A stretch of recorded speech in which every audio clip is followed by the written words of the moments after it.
అపోస్తులు అనగా ఎవరు? అపోస్తులు అంటే ఎవరు? యేసు ప్రభుకి ఎంతమంది శిష్యులు? ఎంతమంది? అనేకులు ఆయన శిష్యులు. ఆయన విశ్వాసం ఉంచిన వారందరూ శిష్యులు. వారిలో ఆయన పంపిన వారు 12 మంది. వారికి అపోస్తులలోనే పేరు పెట్టారు. అది స్పష్టంగా ఉంది లూకాలో. కనుక అపోస్తులు అనే పేరు ప్రభు వారు తన పంపిన వారికి ఇచ్చాడు. కనుక అపోస్తుల బోధ అంటే ఏంటంటే తాను పంపినవారు. కొత్త నిబంధనలో ఆయన పంపిన వారు 12 మందిని ఏర్పరచుకుని వీరికి అపోస్తులు అని పేరు పెట్టాడు.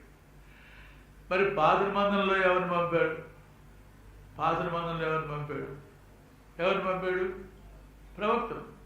కనుక ప్రవక్తులు, అపోస్తుల బోధ అంటే ప్రవక్తుల యొక్కయు యేసు ప్రభు యొక్క 12 మంది శిష్యుల యొక్కయు బోధ అనగా దేవునికి వారు.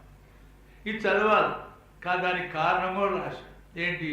ఎందుకు చదివితే అనుదినము దీన్ని పఠిస్తే ప్రేమతోడా నడుస్తుంది. అది ఈ వారికి వచ్చిన బాగా. తర్వాత 2వ వచనం, 3వ వచనం, 4వ వచనం పాడాలి కదా. కనుక 4 పాడడం మీకు ఇదివరకు వచ్చింది అనుకుంటాను. కనుక కలిసి పాడడం. ఏంటి? శృతి తాళం 2. పాటకు తల్లి తండ్రి, పాటకు రాగం. పఠింప శ్రేష్ఠ గ్రంథము బైబుల్,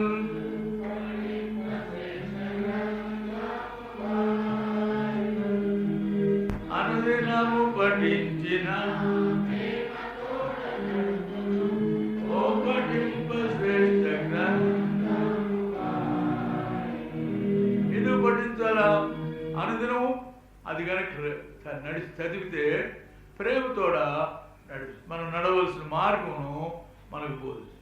2వది స్నేహింప శ్రేష్ఠ మిత్రుడేసు క్రీస్తు.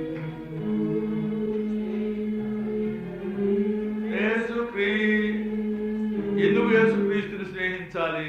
పిలువగానే పలుకును, పడిన ధరిని లేపును, ఓ స్నేహింప శ్రేష్ఠ మిత్రుడేసు క్రీస్తు.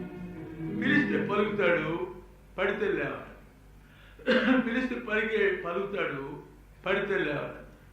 ప్రభు చెప్పాడు, నా నామన మీద తండ్రిని ఏం అడుగుదురో అది మీకు అనుగ్రహించు.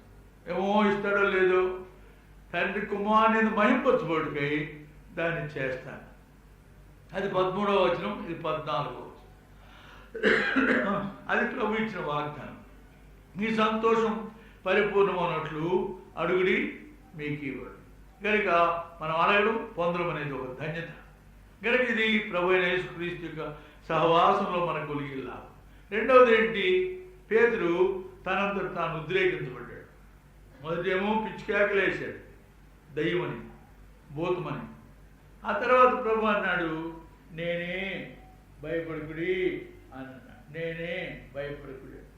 ఎప్పుడైతే ఆ మాట అన్నాడో ఉద్రేకం వచ్చేసి, నీవే అయితే నేను కూడా వస్తాను. అప్పుడు తాను కూడా వచ్చాడు, ప్రభుతో వచ్చాడు. కనుక నీళ్ళ మీద నడిచాడు. కానీ going by the past experience, వెనకటి అనుభవం ఉంటుంది. ఎందుకంటే సముద్రంలో పనిచేసినాడు, సముద్రంలో జాలరిగా ఉన్నాడు. కనుక తనకి ఏ గాలి ఎటువంటిదో ఏ అల ఎటువంటిదో ఆయనకు తెలుసు. కనుక ఎప్పుడైతే అలా పెద్ద అల వస్తున్నదో అరే ఇది ముంచేసేయాలి అని దాని వైపు చూసాడు, ప్రభు వైపు చూడకుండా. కనుక అనేక పర్యాలు మనం కూడా ప్రభు వైపు చూడకుండా అవతల వైపు చూస్తాం. ఏ ఉపద్రవమో, ఏ ప్రమాదమో, ఏ కీడో వస్తే దాని వైపు చూస్తాం. యేసు ప్రభు నమ్ముతాం కానండి మీకు ఏం కొద్దు వచ్చింది, మా వాళ్ళు అక్కడి నుంచి ఆయా కష్టాలు వస్తాయి. కనుక వారి వైపు చూసి ఆగిపోతుంది. క్రైస్తవులమైన మనం ఈనాడు మనతో బాగానే ఉంది కానండి, రెహబోతు బాగానే ఉంటుంది, నా సేవకుడు దగ్గర చూశాడు. కనుక మునిగిపోసాగాడు. కనుక ఆయన పోయిన దాకా నేను రాను, ఆయన పోయేదిలే నువ్వు వచ్చేది. ఆయన తర్వాత అక్కడ అందరూ బాగానే ఉన్నారు కానీ ఆ పెద్దలు బాగాలేదు. అనేక పర్యాలు వారి వైపు వీరి వైపు చూస్తాం, వారి వల్ల వచ్చే కీడుని చూస్తాం. నీవు ప్రభు వైపు చూడు. మనకుంది కదా వాక్యం, చదవండి, చెప్పండి. ఏంటిది? విశ్వాసమును కర్తయు దాన్ని కొనసాగించువాడైనా యేసు. ఆ యేసు వైపు చూస్తూ నడవ ముందు ఒక మాట అన్నాడు. ఏమన్నాడు? సులువుగా చిక్కులు పెట్టు పాపం విడిచిపెట్టు. సులువుగా చిక్కులు పెట్టి మీరు ఎందుకో ఎదురుగ్గా రాజుకుంటున్నారు. మా దేవుని మందిరం మేము చూడకుండా విడిచిపెట్టు. ప్రభుని విడిచిపెట్టు బాబు, ప్రభుని గట్టిగా పట్టుకో. కానీ విడిచిపెట్టవలసిన వాటిని విడిచిపెట్టాలి. ఏంటివి? సులువుగా చిక్కులు పెట్టు ఇవన్నీ ఉంటాయి. వాటిని విడిచిపెట్టి విశ్వాసం కర్తవ్యాన్ని కొనసాగించు. కనుక ఎప్పుడైతే యేసు ప్రభు వైపు చూడడం మానేసి అలల వైపు చూశాడో మునిగిపోతాడు. అయితే ఒక మంచి పని చేశాడు. తాను ఉపద్రవంలో ఉన్నానని, తాను ప్రమాదకరమైన పరిస్థితులు ఉన్నానని ప్రభు ప్రభు అని కాదు. మనం కూడా అదే అవసరం. ఎన్ని కష్టాలు వచ్చినా, ఎన్ని ప్రమాదాలు వచ్చినా ప్రభుని విడిచిపెట్టు. అదే కదా ఎదురు మన పాఠం. ఏల్ శ్రద్ధాయ్, నేను బలవంతుడును, నేను పోషించువాడును, నేను నిన్ను ఆదరించు. నా వైపు చూడు, నా వైపు చూసి రక్షణ పొందు. భూతికి ఎంతమంది నివాసులారా నా వైపు చూడండి, నా వైపు చూసి రక్షణ. కనుక ప్రభువుని పిలిచాడు. తాను ఒకవేళ, మనం కూడా ఒకవేళ ఆయా విషయంలో ఆయా కారణాలతో జారిపోయినా, తొట్టుబడినా, బలహీనమైన ప్రభు వైపు చూస్తాడు. సాధారణంగా లోకంలో ఏదైనా తప్పు చేస్తే వాడు తప్పిదస్తులైనా, వాడు తప్పులో ఉన్నా ఆ తప్పులో మనం పడితే ఒప్పుకోరు. వాళ్ళు ఏమంటారు? ఆడు ఇలా చేశాడు కాబట్టి వారి విషయం చర్యపుచ్చుకోవాలి. వారి విషయం ఇలా చేశాడు కనుక వాడిని రానివ్వకూడదు, ఇలా చేశాడు కనుక వానికి ఆధిక్యత ఇవ్వకూడదు. మంచిది, క్రమశిక్షణ అవసరం. అయితే మనుషులకు ఉండే స్వభావం ఏంటంటే తరివేయడం. అది వారికి ఉండే లక్షణం. పంపివే అనేది శిష్యుల యొక్క బోధ. యేసు ప్రభువుకి ఎప్పుడు చెప్పేవారు, వారిని పంపివే. ఏం కారణం?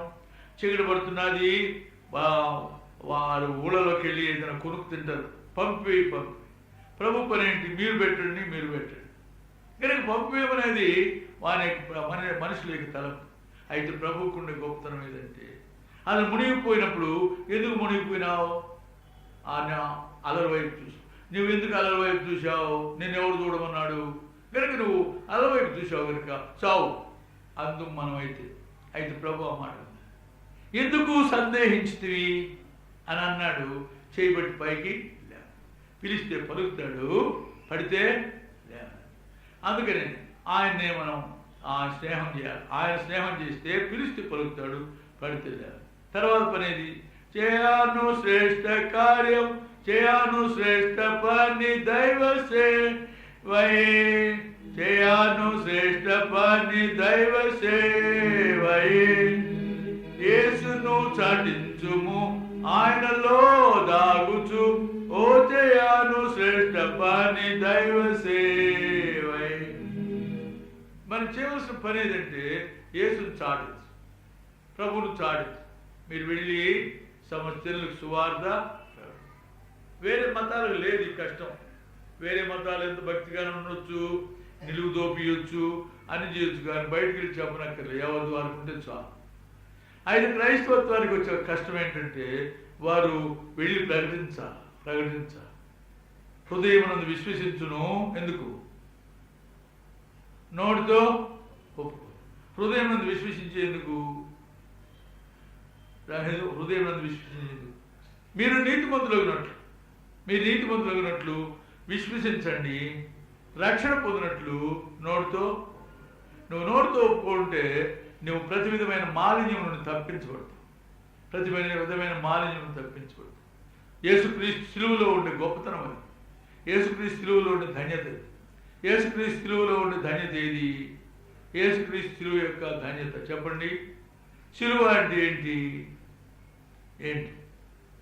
సాధారణ క్రైస్తవుల సిలువ అంటే ఏంటంటే శ్రమలంట. అయితే యేసుక్రీస్తు సిలువ యొక్క ఉద్దేశం ఏది? పితరులు ఏంటంటే వారు ఈ మనుషు జనాంగానికి నేర్పించడానికి చావుకు సిలువే, పుట్టుకు సిలువే, పెళ్లికి సిలువే, అన్నిటికి సిలువే. మందిరం మీద సిలువే, సమాధి మీద సిలువే. ఎందుకు? సిలువే క్రైస్తవ జీవితం. రాశాడు కదా, సిలువను కూర్చిన వార్త నశించున్న వారికి వేరితనం, కానీ రక్షించబడుతున్న మనకు దేవుని యొక్క ఏమిటి సిలువ అంటే? సిలువ అంటే ఏంటంటే నాకు లోకమును నేను సిలువేయబడి ఉన్నాను. చెప్పండి. నాకు లోకమును నేను సిలువేయబడి ఉన్నాను. అది సిలువలో జరిగే కాదు. మనకు లోకము సిలువేయబడుతుంది, లోకానికి మనం సిలువేయబడుతుంది. మనకు లోకం చూస్తుంది, లోకానికి మనం చూస్తాం. కనుక మనం లోకాన్ని చూస్తే చచ్చిన వాడనుకుంటాం. చచ్చింది అది నాకు అక్కర్లే అంట. వారు మనం చూసేమంటారంటే వీళ్ళు చచ్చిన వాడు, వీళ్ళు మనకు అక్కర్లేదంట.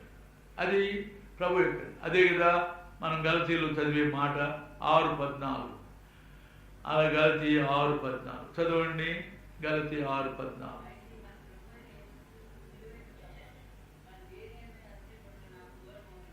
ఇంతమంది ఉంటే ఎవరిని గట్టిగా చదవలేరు సహోదరులు.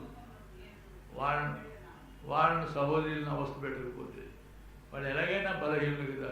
ఎంత ఒకవేళ ఉన్నా కూడా కొంచెం గట్టిగా చదవగల ఎవరూ లేరా అనకూడదు. కానీ ఆ పదం గట్టిగా చదవగల మనగాడు ఒకడన్నా లేడా. గొంతు లేను మొదలు పెట్టుకుని మనం నేను వద్దంటే మీకు కష్టపడదు. గట్టిగా చదవగలవాడు బాగా చదవగలవాడు వస్తారు. వెనక చదివితే మంచిది, అప్పుడు ముందుకు వస్తుంది సౌండ్.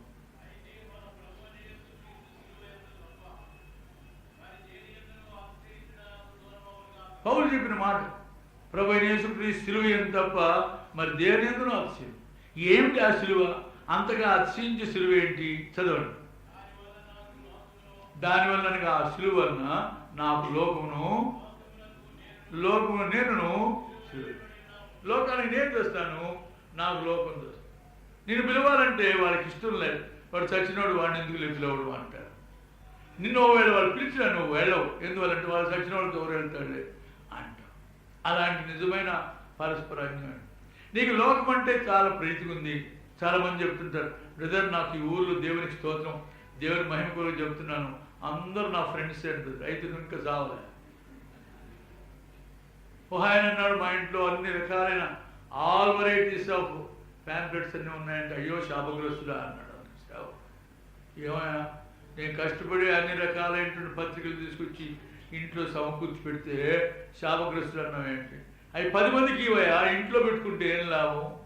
అనేక పర్యాలు మనం దాచిపెట్టుకోవడం కాదు, ఇతరులకు ప్రకటించు. అప్పుడు నువ్వు నిజంగా సాగర్కి వెళ్ళిన ఒక పీజీ స్టూడెంట్ను అడిగిన, ఏమన్నా ఎట్లున్నాయంటే, అబ్బా చాలా టెరిబుల్ అపోజిషన్ అన్న, మధ్యప్రదేశ్లో వాళ్ళు బొత్తిగా క్రైస్తవులను లక్ష్యపెట్టున్నా, స్టూడెంట్స్ అయితే మరీ ఇది చేస్తారన్నా, మరి ఎట్లుంటే అట్లే ప్రొలాంగ్ చేస్తున్నానన్నా అని చాలా కన్నీటి తెలియదు. సరే, అక్కడే చదువుకునే ఇంకో కుర్రాడు ఉన్నాడు నాకు తెలిసినవాడు. వాడిని ఏదా సాగర్లో చాలా కష్టం ఉంటుంది కదా, ఏం కష్టం లేదన్నా అంటారు కానీ ఏం లేదన్నా, టూమచ్ పోతే ఏదైనా అంతేనన్నా. ఆయన జాగ్రత్తగా ఉన్నాను, కంట్రోల్ ఉందన్నమాట షుగర్. కనుక ఆయన టూమచ్ తింది కదా షుగర్ వచ్చేది, టూమచ్ తినే బీపీ వచ్చేది. కనుక నేను కంట్రోల్లో ఉన్నాను, వారు కంట్రోల్లో ఉన్నట్టుగా నేను కూడా కంట్రోల్ ఉన్నాను. ఏం చేస్తున్నాం అంటే, వాళ్ళు చదివినప్పుడు, వాళ్ళు చూసేటప్పుడు బైబిల్ చదవను, వాళ్ళు చూసేటప్పుడు ప్రార్థన చేసుకోను, వాళ్ళకి ఒక మాట కూడా చెప్పను, వాళ్ళతో కలిసే ఉంటాను. కనుక ఎప్పటికీ ఇది మా ప్రస్తుతం అప్పటికి ఆ మాటలాడి అన్యులు మనము తప్పింపక తానవ్వక తప్పించుకు తిరిగేవాడే కదా నరకానికి పోయేది, ఇంకెవరు పోతారు. కనుక ఎక్కడ మాట్లాడేవాడు కదా. కనుక ఇలాగ ఉన్నాను అన్నది నాకేం కష్టాలు కాదు. ప్రభుబిడ్డలమైన మనం ఎక్స్పోజ్ కావడంలే, చెప్పుకోవడంలే, తెలుపుకోవడంలే, ఇతరులకు మనం బయలుపరుచుకోవడంలే, ప్రకటించాలి. అదే రొట్టె విరిచే ఆరాధనలో మనం చేసి, మీరు రొట్టెని తిని ఈ పాత్రలో ద్రావణప్పుడల్లా ప్రభువు పర్యంతం ఆయన మరణమును ప్రచురించుట. నా ప్రభు నా కొరకు చనిపోయినాడు, నా ప్రభు నా కొరకే రక్తం కార్చినాడు. అయితే గనుక నేను భయపడు. నాకు ఈ లోపల ఉండే ఆధారం ఏదంటే, నాకు ఈ లోపల ఉండే ధైర్యం ఏదంటే, నా ప్రభు నా కొరకు చనిపోయినాడు, నా ప్రభు నా కొరకే తన రక్తం కార్చి, గనుక నేను భయపడు. అదే చాటించు. గనుక ఇది 4వ వచనం ఏది? చేయను శ్రేష్ఠ కార్యము ప్రార్థన, చేయను శ్రేష్ఠ కార్యము ప్రార్థన. ఎంతకాలం చేయాలా? ఎంతవరకు చేయాలా? ప్రార్థన ఎన్నిసార్లు చేయాలా? సాయపరిచినప్పుడు అంతా లేచి ప్రార్థన చేస్తాను బ్రదర్ అన్నాడు. కనుక బాగా అనుసరిస్తున్నాడు మౌల గారిని. అదే ఆ ప్రార్థన. ఎన్నిసార్లు చేయాలా ప్రార్థన? 5 సార్లా, 7 సార్లా, 3 సార్లా, 4 సార్లా? ప్రార్థన అంటే ఎన్నిసార్లు చేయాలి? ఒక మాట రాశాడు కదా, ఆకాశం ముందు ఆశీనుడైన వాడా, నీ తట్టు నా కళ్ళు తెచ్చున్నాను, దాసుల కన్నులు తమ యజమాని చేతడును, దాసి కన్నులు తమ యజమానురాలు చేతడు చూసినట్లు మన దేవుడిని యెహోవా మనల్ని కరుణించు వరకు నువ్వు కరుణించే వరకు చేయలేక కొదువుపడి 2 సంవత్సరాలు చేసి ఊరుకుంటే, ఒక సంవత్సరం చేసి ఊరుకుంటే నీ ప్రార్థన ఫలించదు. కనుక అదే గుయ్యి అంటుండు ఈ హరికథ చెప్పేటవాడు చూస్తున్నాడు, గుయ్యి అని సన్నాయి ఒకటి వేస్తుంటాడు. అది లేకపోతే నేను శుద్ధుడు ఎత్తి నువ్వు శుద్ధుడు చేయను శ్రేష్ఠ కార్యము ప్రార్థన, చేయను శ్రేష్ఠ కార్యము ప్రార్థన, పొదువగాను చేసిన సరిగా బదులు దొరకదు, ఓ చేయను శ్రేష్ఠ కార్యము ప్రార్థన. ఇక్కడి నుంచి పాడదాం, వెనక నుండి పాడదాం. పాడండి అందరూ కలిసిపోయి. చేయను శ్రేష్ఠ కార్యము ప్రార్థన,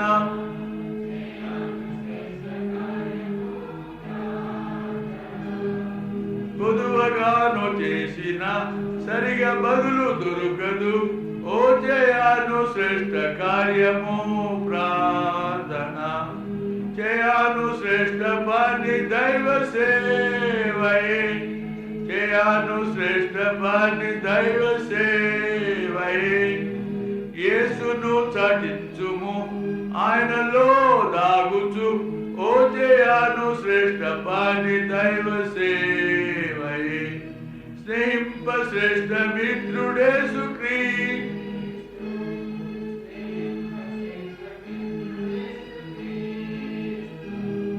పిలువగానే పలుకును పడిన తరిని లేపును, ఓ జయ మిత్రుడేసు క్రీస్తు, పఠింప శ్రేష్ఠ గ్రంథము బైబుల్, శ్రేష్ఠ గ్రంథము బైబుల్, అందరము పఠించిన ప్రేమతోడ నడుపును, ఓ పఠింప శ్రేష్ఠ గ్రంథము బైబుల్.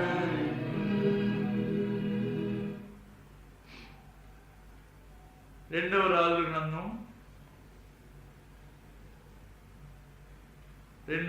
గ్రంథం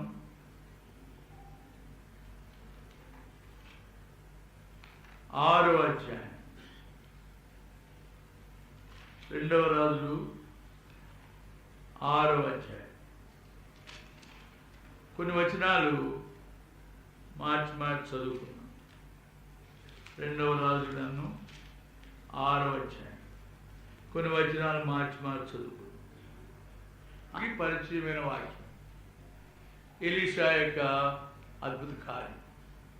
ఎలీషా రెట్టింపు ఆత్మను పొందిన తర్వాత తాను చేసిన అద్భుత కార్యములో ఇది ఒకటి. కొన్ని మనం చూస్తున్నాం. ఈ కార్యములో మనం ఈనాడు ధ్యానించడానికి మాట్లాడుతున్నాం. మీరు గుర్తు. ఇప్పుడు 6వ అధ్యాయంలో 5వ వచనంలో ఒక చిన్న ముక్కని జ్ఞాపకం చేసు. అయ్యో నా ఏలినవాడా, అది ఎరువు తెచ్చిన గొడ్డలి, అది ఎరువు తెచ్చినది అని మొరపెట్టింది. అయ్యో నా ఏలినవాడా, అది ఎరువు తెచ్చినది అని మొరపెట్టింది. ఈ ఒక చిన్న మాట మనం జ్ఞాపకం పెట్టుకున్నాం. ఏమిటి అంటే, ఇప్పుడు ఈ గొడ్డలి గలవాడు మొరపెడుతున్నాడు. మొరవేయడం అంటే ఏమని అర్థం? శ్రమతో, బాధతో, కష్టములతో చెప్పుకోవడమే మొరపెట్టు. నా శ్రమలో నేను యెహోవాకు మొరపెట్టుని ఆయన నాకు ఉదయకాలం చూసినాం. యాత్రా కీర్తనలో మొదటి కీర్తన మొదటి వచనం. నా శ్రమలో నేను యెహోవాకు మొరపెట్టుని ఆయన నాకు ఉత్తరించి. కనుక మనం మొరపెట్టడం అనేది ప్రార్థన. చాలాసార్లు మనం ప్రార్థనలో ప్రోగ్రామ్ అనౌన్స్మెంట్ చేస్తుంటాం. ఏమని? అనేకమైనటువంటి వారు వారికి ప్రసంగాలు ఇవ్వడంలే, కనుక ప్రార్థనిస్తున్నారు. ప్రార్థనలో కలుస్తుంటారు. సేవకుడు అంటున్నాడు, లేకపోతే ఆయన అంటున్నాడు, ఇట్టున్నారు. దొంగలం ప్రభువా, అక్కడేమో లంచాలు తీసుకుంటాం ప్రభువా, ఇక్కడికి వచ్చి మేము ఇది చేస్తాం. నువ్వు ఎప్పుడు తీసుకుంటే నీకు ఉద్యోగమే లేదు కదా. నువ్వు ఎప్పుడు అది ఎవరికంటే ఉద్యోగం చేస్తుండే వాళ్ళకి దెబ్బన్నమాట.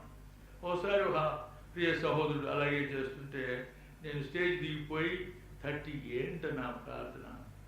నీకు స్టేజ్ దొరికింది కాబట్టి స్టేజ్ని నువ్వు దంచుతున్నావు, నాకు ప్రార్థన దొరికింది కానీ ప్రార్థనలో దంచుతున్నాను. దంపుడుతో సరిపోయిందండి సంఘాలు. ఏం కారణం? ఆయనేమో స్టేజ్ దొరికింది కాబట్టి సేవకులు పుల్పిట్ యారోస్ చేస్తుంటాం వాళ్ళకి మీద ఏడు మీద.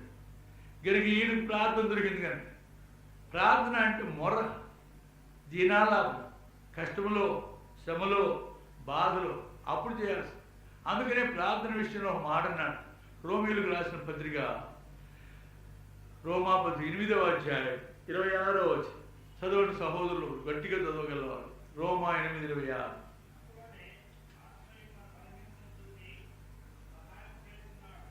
ఆత్మయు మన బలహీనతలు చూచి సహాయం చేసి. ఎందుకు సహాయం చేయాలి? చదవండి.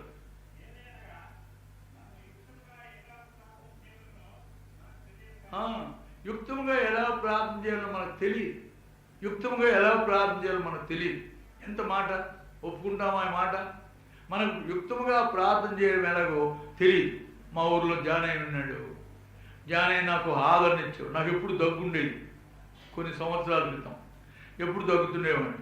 కనుక ఆయన నాకు అభయం ఇచ్చినాడు. ఏమన్నా, నువ్వు కొంచెం లేటుగా వచ్చినా రా అన్న, నువ్వు నీ దగ్గు స్టేజ్ మీద నిలబడే వరకు చేస్తూనే ఉంటాను నేను ప్రార్థన.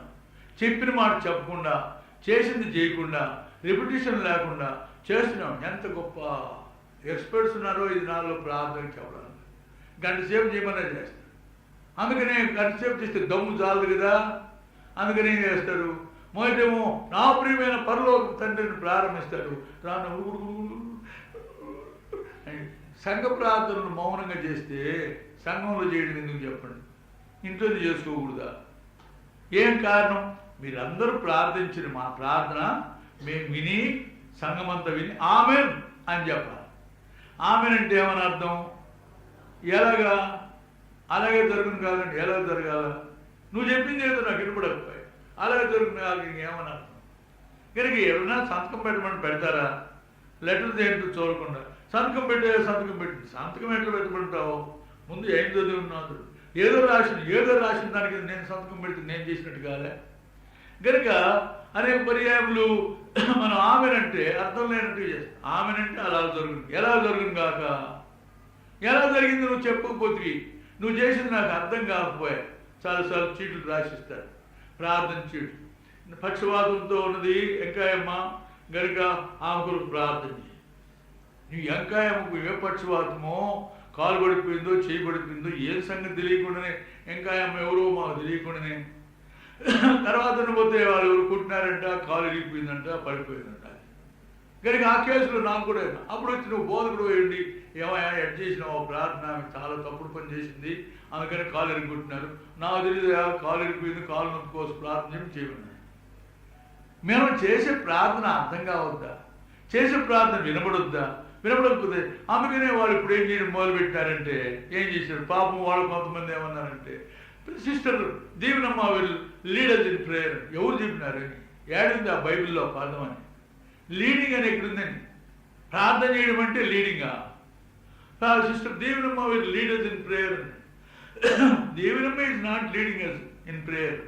వీఆర్ రికమెండింగ్ దీవెనమ్మ అంతే. మనం ఆమెనంటే ఏమని అర్థం అంటే, ఆమె ప్రభువా నా కొడుకు మార్చబడలేదు, నా భర్త మార్చబడలేదు, నా కష్టాలు ఎక్కువైపోయినా, అయ్యా ప్రభువా నన్ను దర్శించు, ప్రభువా నన్ను దర్శించు.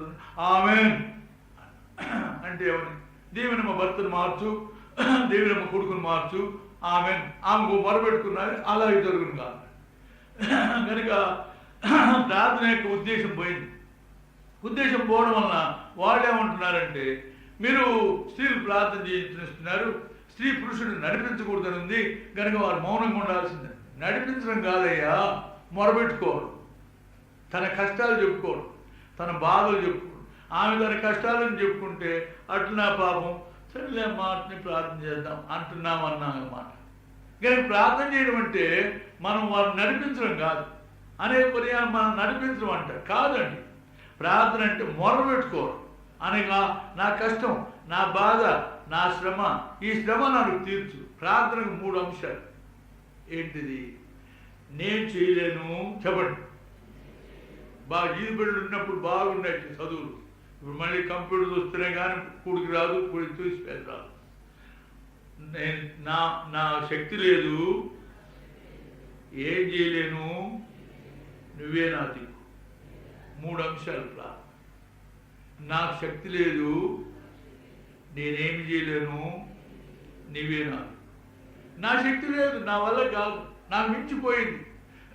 అది కుటుంబ సంబంధమో వ్యక్తిగతమో లేదా ఏదైనా కానీ నా శక్తి లేదు, నా వల్ల కాదు, నేను చేయలేను, నువ్వే మరి ఇంకేమన్నా చేయకపోతే ఇంకేమన్నా చేయించకూడదా?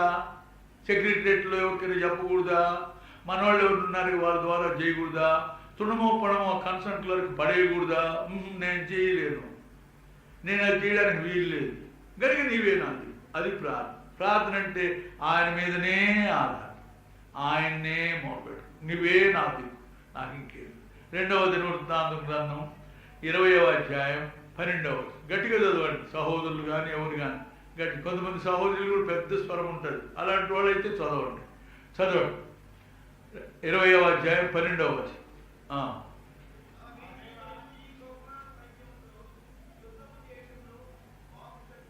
శక్తి చాలదు, శక్తి చాలదు, అది మొదటి అంశం. నా వల్ల కాదు, రాజు ఆయన. ఎవరా రాజు? యెహోషాపాతు.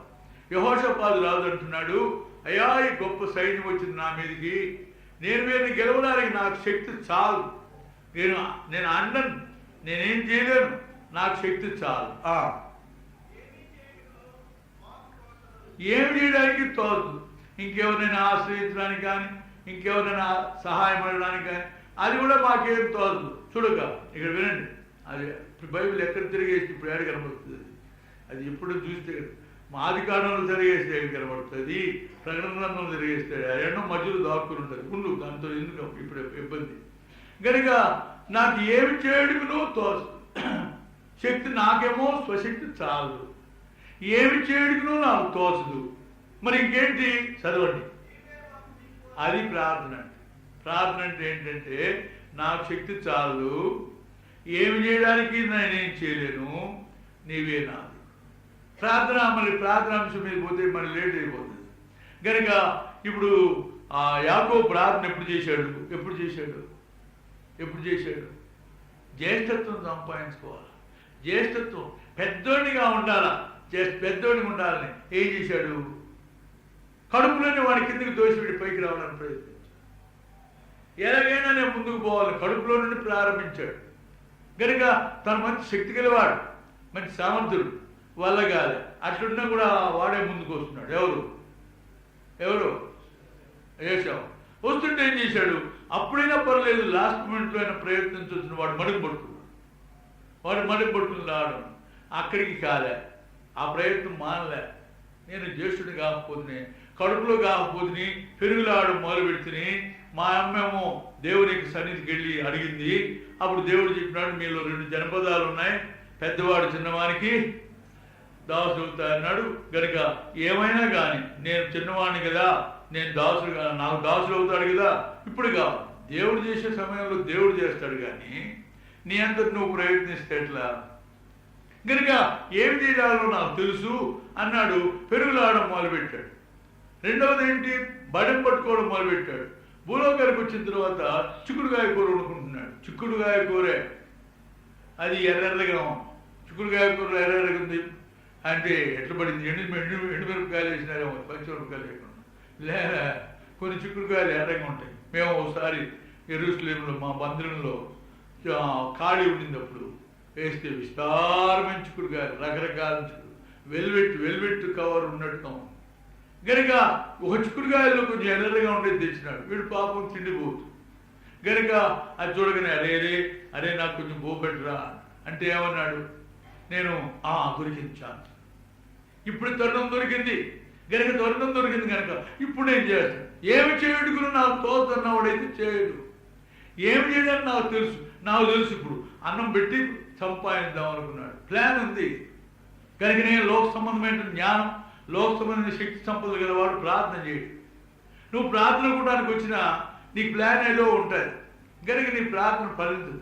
నువ్వు ప్రార్థన చేయవు.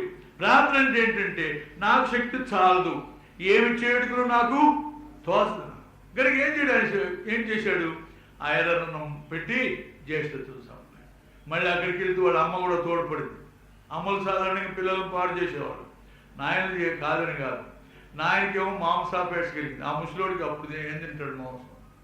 ఏమనే కానీ ముసలివాడు నమ్మడానికి లే. Old are not to be respected but to be suspected అన్నాడు. కనుక ముసలోళ్ళు అన్నంత మాత్రంతో చావులు అనుకోండి. వాడు ఒకవేళ వయసు ఉండొచ్చు, మంచిదే, శక్తి లేక ఊరుకున్నాం కానీ లేదా మాకుండా కోపం, మాకుంటా తాపం అన్నీ ఉంటాయి. కనుక జాగ్రత్తగా ఉండాలి. ఈ ముసలోడికి చచ్చేటప్పుడు ఎందుకు పుట్టింది బుద్ధి? ఏంటిది? మాంసాపేక్ష వాడే. పెద్దవాడిని పిలిచి ఏమని చెప్పాడు పెద్దవాడితో? నాయన వెళ్ళిపోయి వేట మాంసం తీసుకురాము ఆడినాడు. వాడు అమ్మ కూడా సహకరించింది. అరే నాయన, మీ అన్నను మాంసం తెమ్మన్నాడు కనుక నువ్వు వెళ్ళిపోయి 2 మేక పిల్లలు పట్టురారా, నేను బాగా కమ్మంగా ఉండి పెడతాను, తీసుకెళ్ళిపోయి ఆశీర్వాదం. అవును, ఏమి చేయడుకును నాకు చెప్పండి, ఎందుకు తోస్తుంది యాకోబుకు? ఏమి చేయడుకును నాకు, ఏమి చేయవలనో నాకు తెలుసు, ఏం చేయాలో నాకు తెలుసు. కనుక బాగా డ్రెస్అప్ చేసింది, అంతా ఆ మేక చర్మం అంతా ఒళ్ళంతా పెట్టింది. అడిగి వెళ్ళినాడు. నాయన తెచ్చినాను మాంసం. అరే ఇంత త్వరగా ఎలా దొరికింది? నీ దేవుడిని యెహోవా ఇచ్చినాడు. నా దేవుడు కాదు, నీ దేవుడిని యెహోవా ఇచ్చినాడు కనుక నాకు దొరికింది. అబద్ధం చెప్పాడు. అబద్ధం చెప్పి మొత్తం మీద తడివి చూశాడు. స్వరమేమో యాకోబుది, మరి శరీరమేమో ఏశావుది అంటాడు గుడ్డైన. ఆఖరికి ఆశీర్వాదం. ఏమి చేయవలనో నాకు తెలియదు, ఏమి చేయాలో నాకు తెలియదు అన్న వాడికి ఇంకేముంది? కనుక ప్రార్థన మీద పోలే, స్వప్రయత్నం, సొంత ప్రయత్నం. నీ సొంత ప్రయత్నాలన్నీ చేసి అప్పుడు చేస్తే చాలాసార్లు స్తుతి కూటాలు పెడుతుంటాం మేము లేండి, మీరు కాదు, మేము స్తుతి కూటాలు పెడుతాం. ఏమనంటే అన్నా, హైదరాబాద్ వెళ్తున్నానన్నా, దయచేసి ప్రార్థన చేయనా, ట్రాన్స్ఫర్ కొరకు ప్రార్థన చేయడానికి చేస్తున్నాను. డైరెక్ట్ ట్రైన్స్, డైరెక్ట్ బస్సు వేసినారన్న హైదరాబాద్కు, ఎందుకంటే పోయి అడుగుకొచ్చుకోండి అని. అందుకనే వేసినాడు. కనుక మేము డైరెక్ట్గా పోతున్నామన్నా వచ్చేసి సెక్రటరియట్ చుట్టూ తిరిగి ఎవరినో వారిని బట్టి మొత్తం మీద కన్సర్న్ క్లర్క్ తుణమో పణమో పెట్టేసి మొత్తం మీద కార్యం చేయించుకొచ్చి స్తుతికోవడం ఏంటన్నా, స్తుతికోవడం అని ఏమనంటే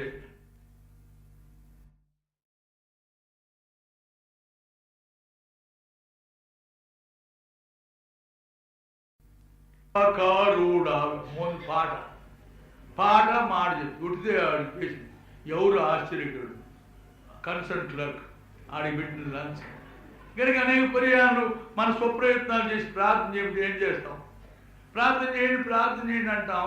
ప్రార్థన అనేది చెప్పండి, ప్రార్థన అనేది మొదట నాకు శక్తి లేదని ఒప్పుకోవాలి, నిజంగా నీకు శక్తి. రెండవది ఏమి చేయడానికి నాకు తోచదు కనుక నీవే మొర్ర అనే మాట కాదు. మొర్ర అనగా సంపూర్ణంగా నన్ను నేను తగ్గించుకొని, నన్ను నేను నలుగుట్టుకుని నీ సన్నిధి. 2వ దినవృత్తాంతం గ్రంథం 7వ అధ్యాయం 14వ వచనం. 2వ దినవృత్తాంతములు 7:14. ఎందుకు ప్రార్థన ఫలించడం లేదు? ప్రార్థన ఎప్పుడు ఫలిస్తుంది? ప్రార్థన ఎప్పుడు అది నిజంగా జవాబు వస్తుంది? చదవండి. నా పేరు పెట్టబడిన నా జనం, మా పాత పచ్చు బైబిల్లో నా నామం పెట్టబడిన నా జనులు ఉంది. బాగుంది. నా నామం పెట్టబడిన, నా పేరు పెట్టబడిన నా జనులు తమను తాము తగ్గించుకొని ప్రార్థన చేసి నన్ను వెతికి నన్ను తన చెడు మార్గం విడిచిరేళ్ళ అప్పుడు నేను వారి ప్రార్థన విని వారి పాపాన్ని క్షమించి వారి దేశంలో స్వస్థ. ఇన్ని సోర్సెస్ ఉన్నాయి, ఇన్ని పద్ధతులు ఉన్నాయి. మళ్ళీ చదవండి. నా నామం పెట్టబడింది. మొదటి నువ్వు ఆయన నామం పెట్టబడిన జరిగా ఉన్నావు. నీకు ఆయన పేరుందా అని, నువ్వు ఆయన పేరు గలవాడువేనా అని, ఆయనకు ప్రియుడువేనా అని, ఆయన నామం బట్టి జీవిస్తున్నావా అని. అది మొదటి. నువ్వు అన్యుడు పోయి ఉండి నువ్వు చేసే కార్యాలు చేస్తూ మళ్ళీ వచ్చి ప్రార్థన చేయమంటే ఎలా దేవుడు వింటాడు? గుడ్డోడు చెప్పాడు, అడుగుతున్న గుడ్డోడు ఏమని చెప్పాడు? దేవుడు పాపుల మొర ఆలకింపుడని ఎరుగుదుము ఆయన స్పష్టంగా చెప్పాడు. యోహాను సువార్త 9:31 ముందు. కనుక ప్రభు యొక్క సన్నిధికి వెళ్ళాలంటే మొదట నీవు ఆయన ఎరిగిన వాడు, ఆయన నామం పెట్టబడినవాడు. నా నామం పెట్టబడిన నా జనులు. తర్వాత తమ్మును తాము తగ్గించుకోవాలి. నువ్వు సంపూర్ణంగా తగ్గించుకొని నా వల్ల కాదయ్యా నువ్వే, నేను కాదు నువ్వే, ఆయన హెచ్చవలను నేను తగ్గు అన్నవాడు. పురుషులందరిలో స్త్రీలు కన్న వాళ్ళు గొప్పవాడు ఎవరైనా? యోహాను. ఏమిటి బాప్తిసం ఇచ్చే యోహాను గొప్పతనం? ఆయన హెచ్చవలను నేను తగ్గవలను. అది నేర్చుకున్నాడు. కనుక తమ్మును తాము తగ్గించుకొని చదవండి త్వరగా. తమ్మును తాము తగ్గించుకొని ప్రార్థన చేసి నన్ను వెతికి తమ చెడు మార్గం విడిచిపెడితే అప్పుడు నేను ఆకాశం నుండి వాని మొరను ఆలకించి వాని పాపమును క్షమించి వానికి వారి దేశమునకు స్వస్తున్నాను. కనుక మనం తగ్గించుకోవాలి. అది అడుక్కో. ఎప్పుడు తగ్గించుకుంటాం? మన అక్కర మనం ఎరిగినాం, మన దిక్కులేని పరిస్థితి మనం ఎరిగినాం. నా వల్ల కాదు నాయన, నా వల్ల కాదు. ఇప్పుడు ఇక్కడ మొరను కూర్చి పెడుతున్నాం. ఏమని మొరబెట్టాడు ఆయన? అక్కడ ఆయన చెప్పిన మాట ఏంటి? ఇక్కడ చూస్తున్నాం. అయ్యో నా ఏలినవాడ, అయ్యో నా ఏను. అయ్యో అయ్యో అనే మాటకు అర్థం ఏంటి? తన దిక్కులేని పరిస్థితి, తన దౌర్భాగ్యమైన పరిస్థితి. ఆ ప్రార్థనలో ఈ అంశములన్నీ వచ్చాయి. తను తాను తగ్గించుకున్నాడు, తన దౌర్భాగ్యమైన పరిస్థితి ఎరిగినాడు. అయ్యో అయ్యో గనుక తాను ఎంతో చింతలో ఉన్నాడు, ఎంతో కృంగుదల్లో ఉన్నాడు. అయ్యో నా ఏలినవాడు. రెండవది ఏంటి? ఆయన హెచ్చించాడు. ఎవరిని? ఎలీషా, దేవజనుడిని, దేవునికి సేవకుడిని ఆయన గౌరవించాడు. నువ్వు దైవజనుడివి, దేవునికి సేవకుడివి, దేవుడు సర్వశక్తిమంతుడు గనుక నేను ఆయన దగ్గరికి వస్తున్నాను, గనుక నేను ఆయన అడుగుతున్నాను. నా వల్ల కాదు, నేను చేయలేని పని, నా శక్తి చాలదు కనుక ఇప్పుడు ఏం చేయడానికి తోచదు. అయ్యో నా ఏలినవాడ. ఏమిటయ్యా? ఏంటి కష్టం? అది ఎరువు తెచ్చినదే. అంటే ఏమన్నా? అది నాది కాదు, అది నాది కాదు. తను కాదు గొడవలు తెచ్చుకున్నాడు, వేరే వాళ్ళు తెచ్చుకున్నాడు. కనుక వేరే వాళ్ళు వస్తువు తెచ్చినప్పుడు ఎంత జాగ్రత్తగా ఉండాలా? తన అజాగ్రత్త వలన దాన్ని ముందుగానే బిగించుకోకుండా, దాని ముందు భద్రం చూసుకోకుండా దాన్ని నరికేసినాడు. కనుక ఆ గొడ్డలి ఆ తల పోయి నీళ్ళలో పడి. కనుక తన వస్తువు కాదని ఎరిగిన వాడు జాగ్రత్తగా ఉంటాడు. ప్రోబిడల్ మనం కూడా ఎరగాలి. ఏమిటంటే మనం మన వారం కాం. మొదటి కొరింథీయులకు రాసిన పత్రిక 6వ అధ్యాయం, మొదటి కొరింథీ 6వ అధ్యాయం 20వ వచనం చదవండి. అక్కడ మొదటి కొరింథీయులకు రాసిన పత్రిక 6వ అధ్యాయం 19, 20 రెండు కలిపి చదవండి, గట్టిగా చదవండి.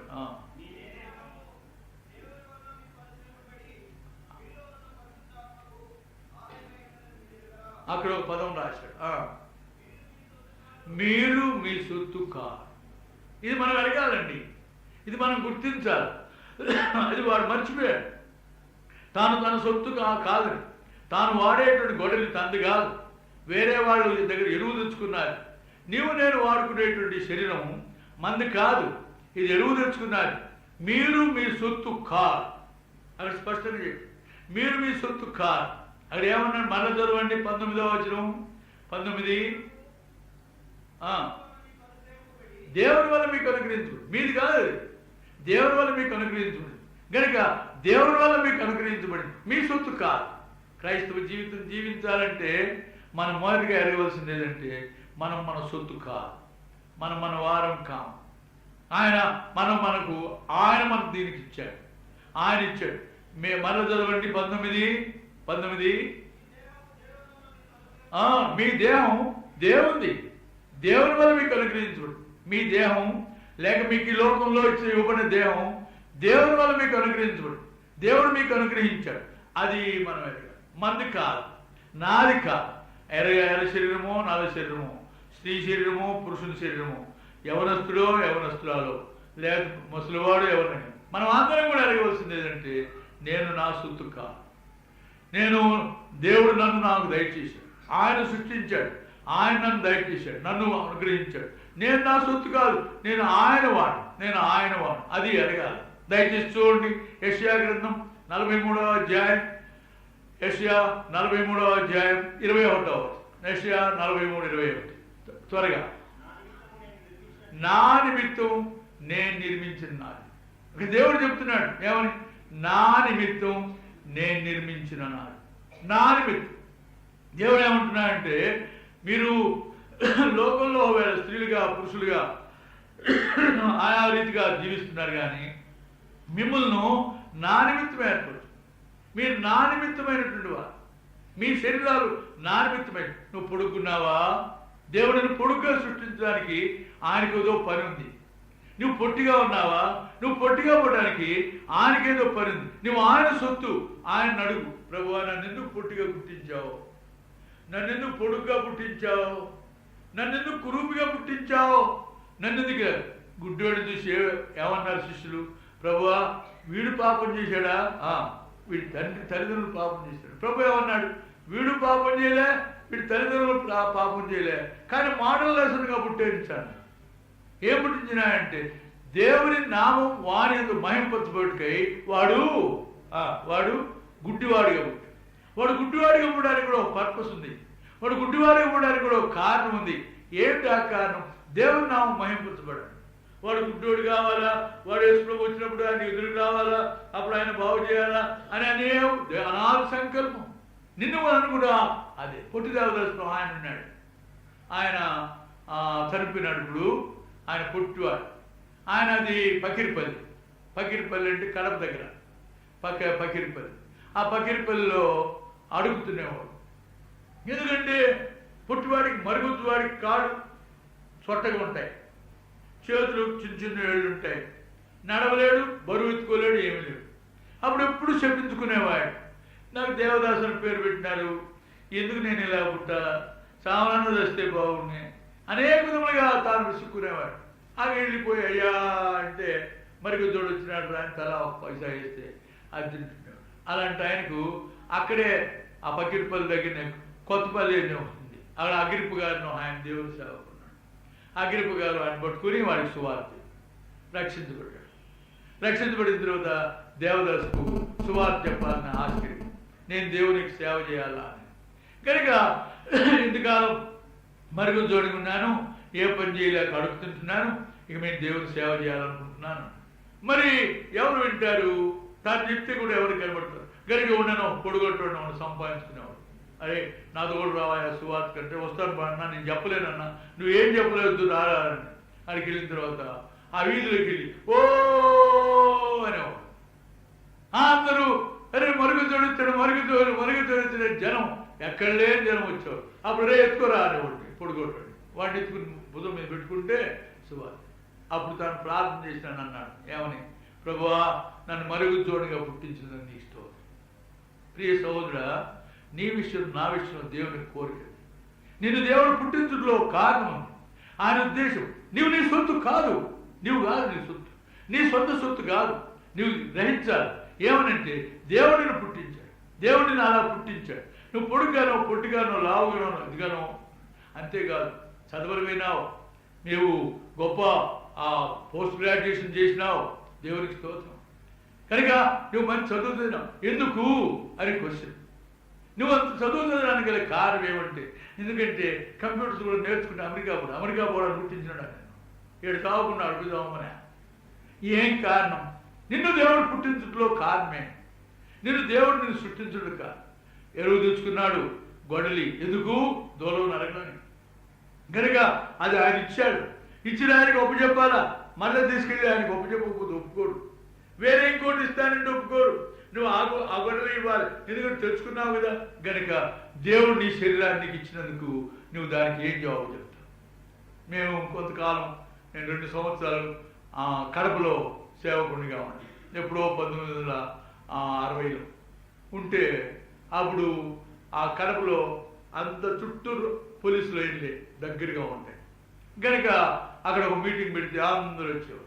ఆ మీటింగ్లో ఉండేటప్పుడు ఎవరో ఈ బిగులు వినబడేది. అనగా వాడు కొడతారు కదా తెల్లవారుజామున తుతు అని, తర్వాత టా టా టా అంటే 3rd బెటాలియన్ రమ్మని అర్థం. కనుక వచ్చిన పోలీసు వాళ్ళందరూ చాలా మంది రక్షించబడినాడు. వాళ్ళు ఏమనేవాళ్ళు, వాళ్ళు వినేవాళ్ళు కాదు. ఎందుకు నేను వింటున్నానని తెలుసు వాళ్ళు. అన్నా రాజనా అనేవాడిని. అంటే రాజన్న అనగానే అని 3rd బెటాలియన్ అన్నా అని వెంటనే వెళ్ళిపోయేవాడు. గనుక పోలీసు వాళ్ళందరూ చుట్టూ ఉండేవాడు.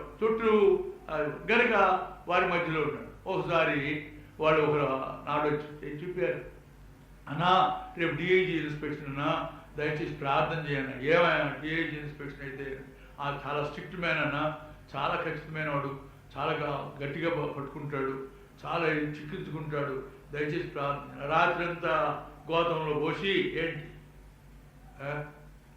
ఏంటి మీకేమి పోలీసుల సంగతి తెలిసినట్లే. బటన్స్, ఈ బటన్స్ అన్నీ క్రిమినల్స్ బటన్స్, అవన్నీ పాలిష్ చేయడానికి ఒక్కోటి రుద్దాలని కుదరదు. పాలిష్ దాంట్లో పోసేదిని ఇద్దరు పోలీసు వాళ్ళు కొట్టుకుని దాన్ని ఇటు కలిపి తిప్పితే అవి తెల్లగా వచ్చి పాలిష్ చేసుకున్నారు. బూట్ గీట్లు అంతా వాళ్ళకి ఈ దినాల్లో పోయినాయేమో కానీ నాకు తెలియదు. కానీ ఆ దినాల్లో గంజికి కూడా వాళ్ళు గవర్నమెంట్ వాళ్ళు ఇచ్చేవాడు. ఎందుకు గంజి అంటే నిక్కర్లు ఇద్దరు పైకి లేచి నిల్చుండేవి. నేను అనుకున్నాను లోపల కమ్మి ఒకటి వేసి కుడతారేమో అనుకునేవాడు. అంత ఏమంటే ఆ భావం అంత బాగా తయారు చేసుకున్నారు.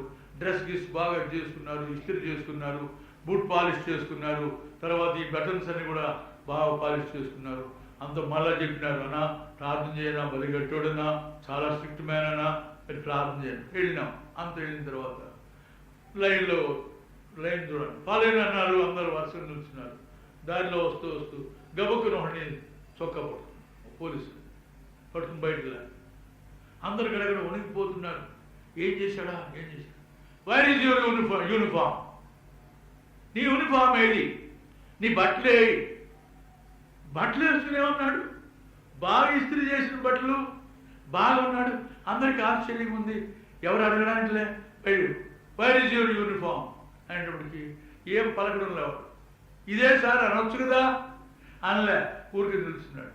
అప్పుడు ఈ కాలర్ రెడ్డి తీసి చూశాడు. అక్కడ నంబర్ ఉంటుంది. పోయిన సంవత్సరం అది. ఈ సంవత్సరం పిల్లలకు మంచి నిక్కర్లు కుట్టించేశాడు. మంచి కాకి పట్టిస్తారు వాళ్ళకు గనక కుట్టించేశాడు. బాగానే ఉంది, చిరిగిపోలే, బాగానున్నాయి కనుక పోయిన సంవత్సరం యూనిఫామ్ వేసుకున్నాడు. వీడు పట్టేశాడు. మంచి స్ట్రిక్ట్ ఆఫీసర్ బట్టి you are suspended from the service. వీళ్ళ గుడ్డపేలికి అంత అధికారం ఉంటే నీ శరీరానికి వచ్చి ఎంత అధికారం. నువ్వు అనుకుంటున్నావు నేను ఎలా ఉంటాను అలా ఉంటాను. మనం మన సొత్తు కాదు, విలువ పెట్టి కొనబడ్డవారు.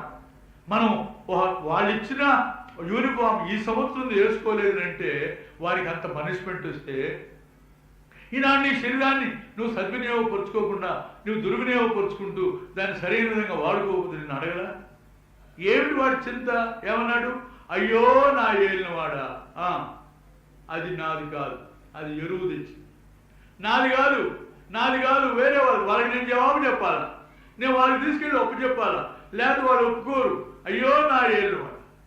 నాడు చింతిస్తున్నావా? నీ శరీరాన్ని గురించి చింతపడుతున్నావా? నీ జీవితాన్ని గురించి చింతపడుతున్నావా? ఈనాడు నీకు దేవుడు ఇచ్చినటువంటి శరీరాన్ని, నీకు ఇచ్చిన మంచి శరీరాన్ని, ఆరోగ్యకరమైన శరీరాన్ని, లోపమైనటువంటి శరీరాన్ని ఆయన మహిమ కొరకు వాడుకుంటున్నావు. దేవదాస్ గారు వాడుకున్నాడు. అప్పటి నుంచి దేవుడిని స్తుతించేవాడు. ప్రభువా నన్ను మరుగుదోడిగా పుట్టించేందుకు నీ స్తోత్రం.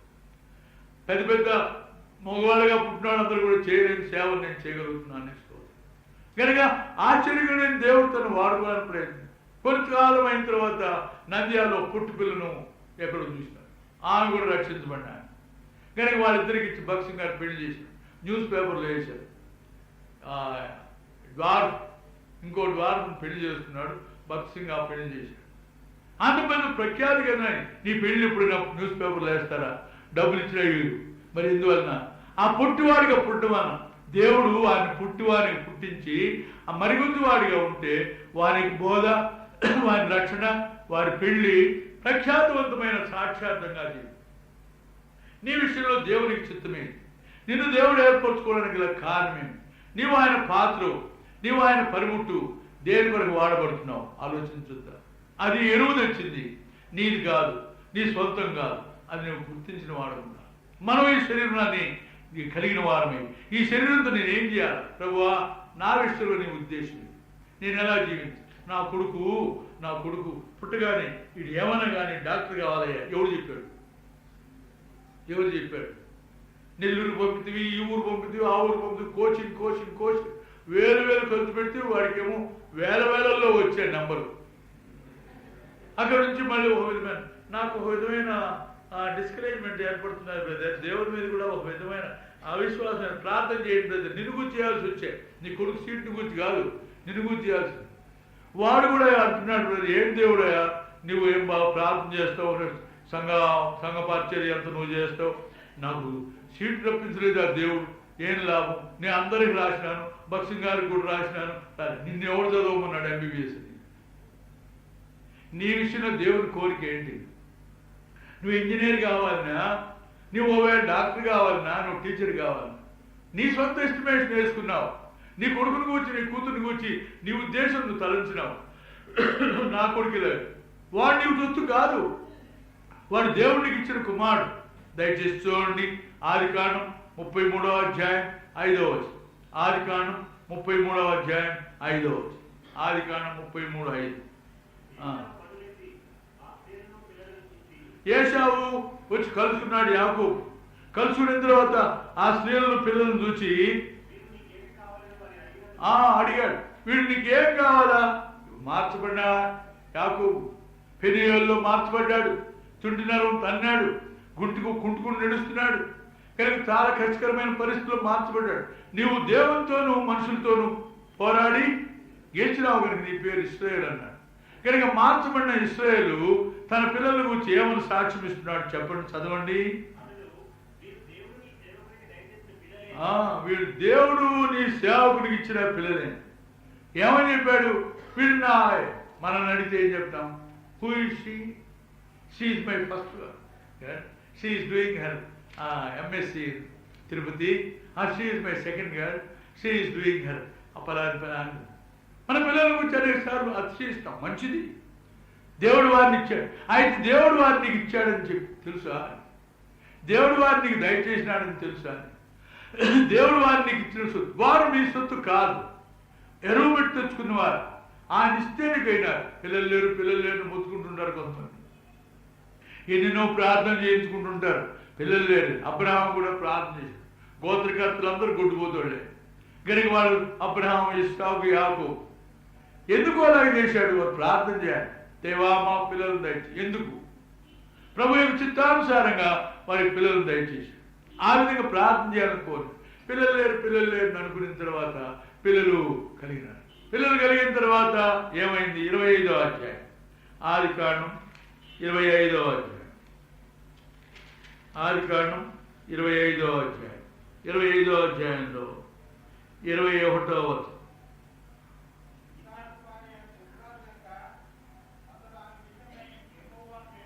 యెహోవాను వేడుకున్నాడు. ఇస్సాకు తన భార్యను గూర్చి ప్రార్థన, ప్రభువా గొడ్రాలుగా ఉన్న భార్యకు పిల్లలు దయచేయమని అడిగాడు. ప్రార్థన విన్నాడు కనుక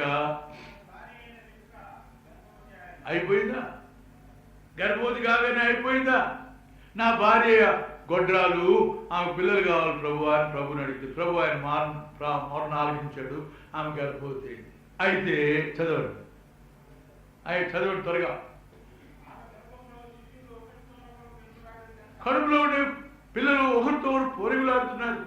వాళ్ళ కడుపులోనే పోట్లాడు ప్రారంభించారు. దాయాదులు పోట్లాడు, అన్నదమ్ములు పోట్లాడు.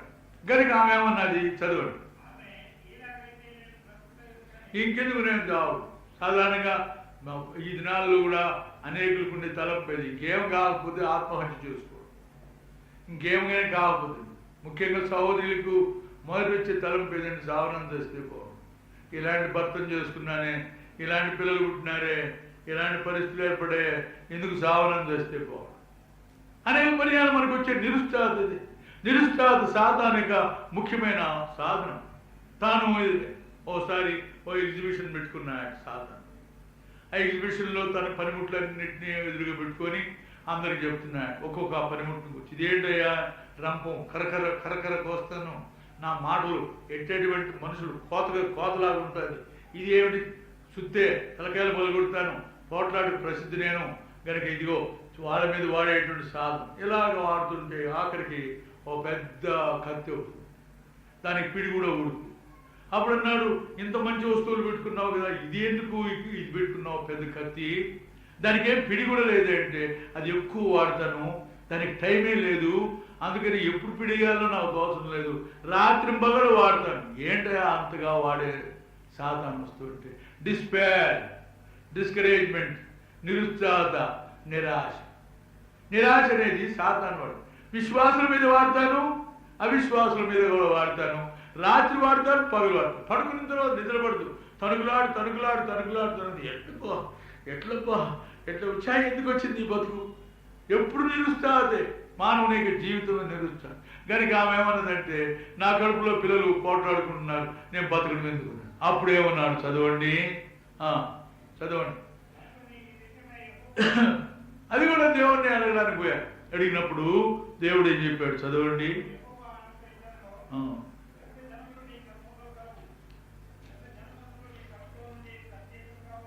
కనుక 2 జనపదములు నీ కడుపులో నుండి ప్రత్యేకంగా వస్తాయి.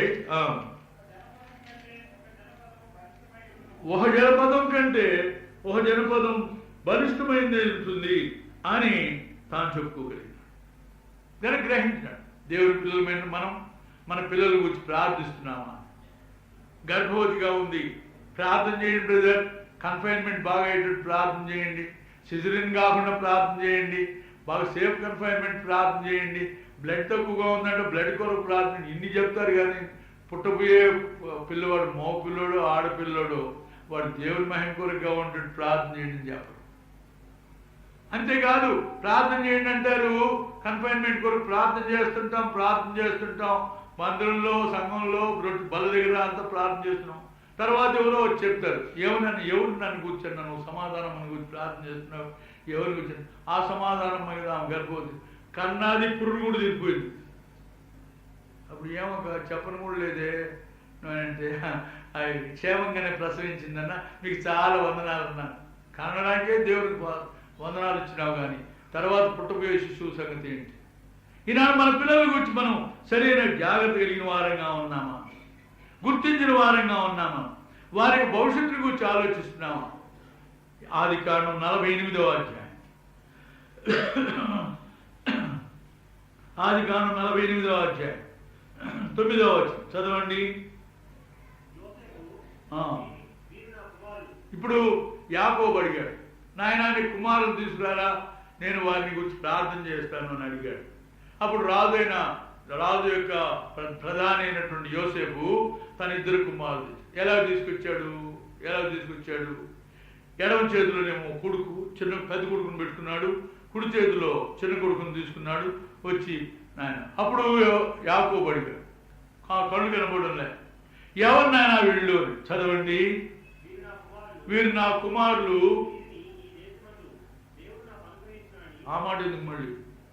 వీరు నా కుమారులని సరిపోదు, అల్లే. వీరు నా కుమారులు, దేవుడు ఈ దేశమందు వీరిని నాకు దయచేసి అనుగ్రహించాడు. అది గుర్తించాడు యోసేపు, అది గ్రహించాడు యోసేపు. వీరు నా కుమారులు ఎలాగయ్యారు? ఆయన ఇస్తే అయ్యారు.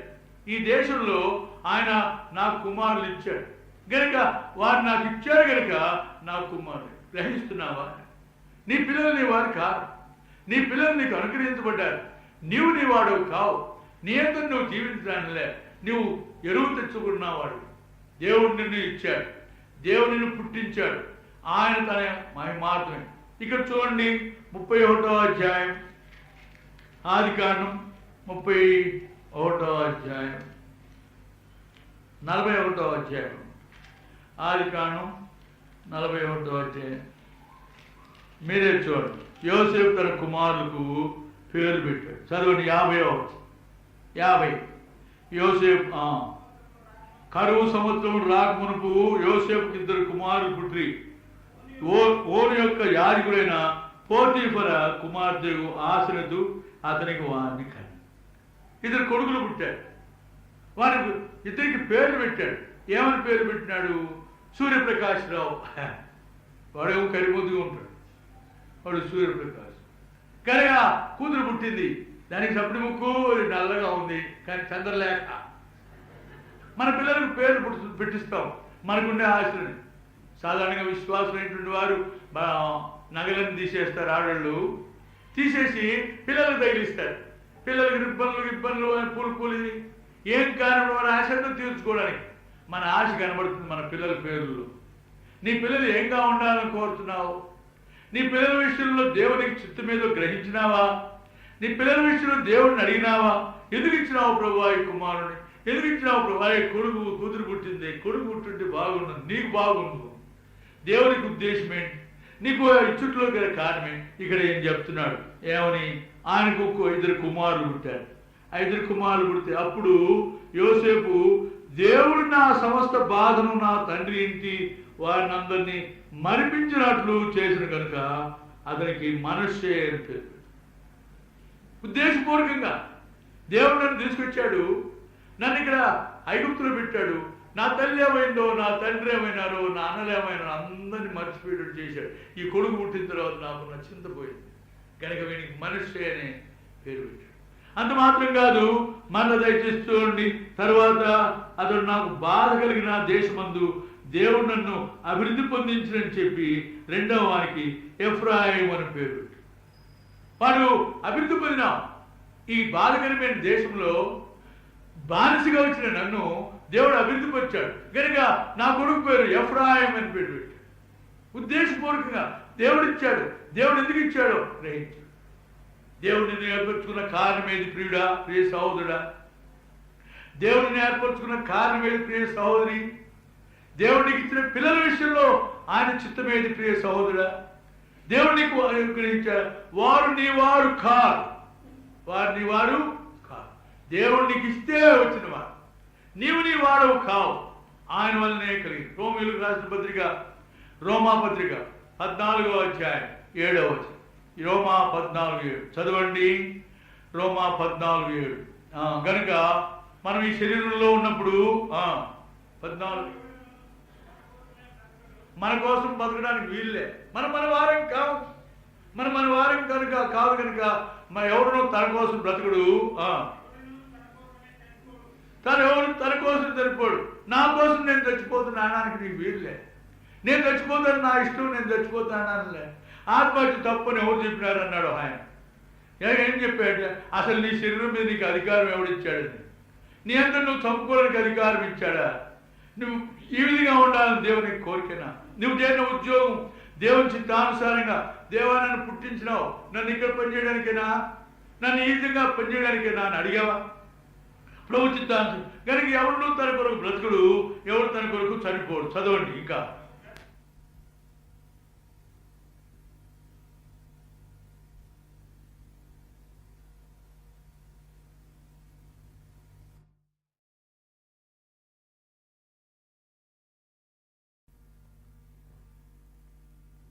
అంటే ఆ వాయిద్యం వాయించి ఆర్కెస్ట్రాలో పాడుపడి కనబడి సినిమాలో నువ్వు మ్యూజిషియన్గా బొమ్మని కాదు దేవుడికి ఇచ్చి. నీకు ఇచ్చిన విద్యను ఏం చేసినావు? నువ్వు చదువుకున్నావు, ఈయన ఎంఎస్సీ చదివినావు, లేకపోతే పలానా పెద్ద డిగ్రీ చదువుకున్నావు. ఎందుకు? దేవుడు నీకు ఎందుకు ఇచ్చాడండి? దానికి కారణమే నా నిమిత్తం ఆయన.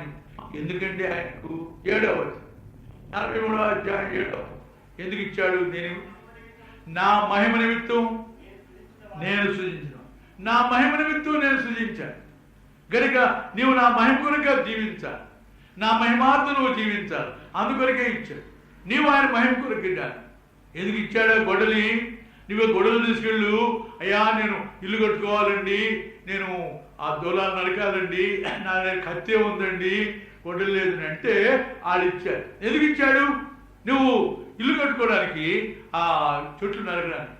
కనుక ఇది నీకు ఇవ్వబడిన ఆయుధం యొక్క ఉద్దేశం. నీకు ఇచ్చిన శరీరాన్ని దేవుడు నీకు ఎందుకు ఇచ్చాడు? దేని కొరకు నీకు అనుగ్రహించాడు? గుర్తిస్తున్నావా?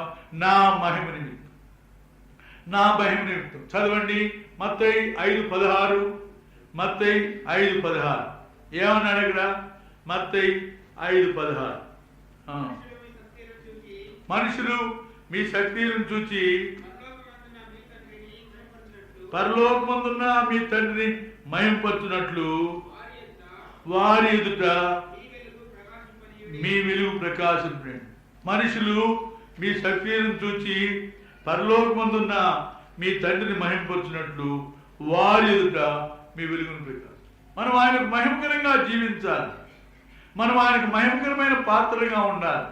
ఆయన మహిమార్థంగా జీవించాలి. నువ్వేం చేసినా ఆయనకు మహిమ కోరిక.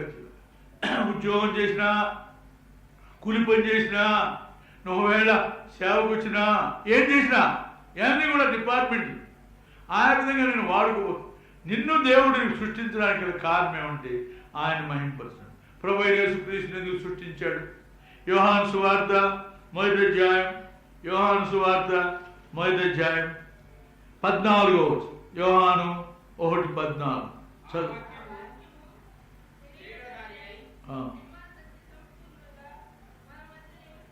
కనుక ఆ వాక్యము శరీరధారి కృపాసత్య సంపూర్ణగా మన మధ్య.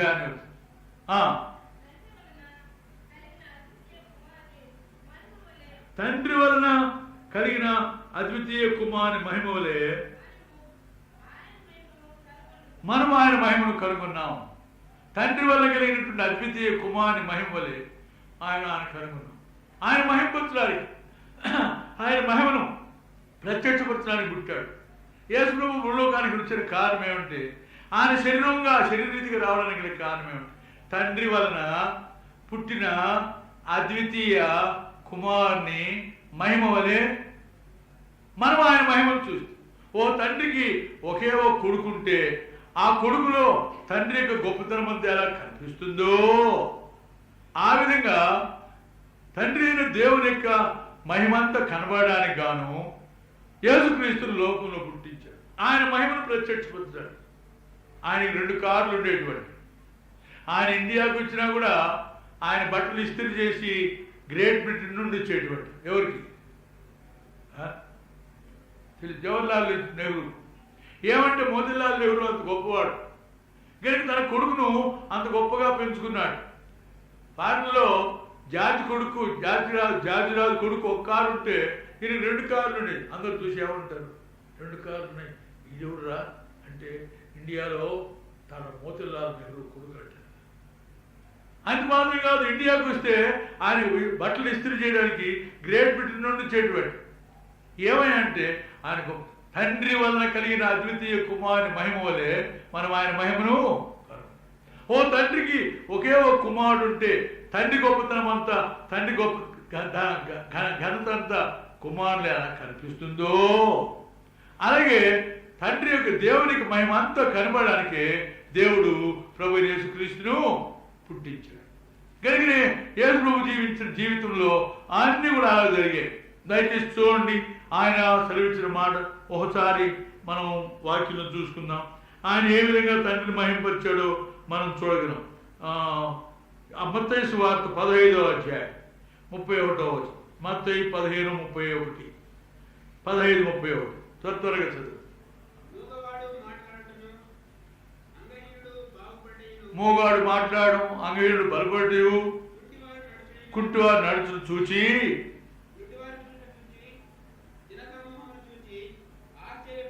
అందరు జనసమూహం చూచి ఆశ్చర్యపడి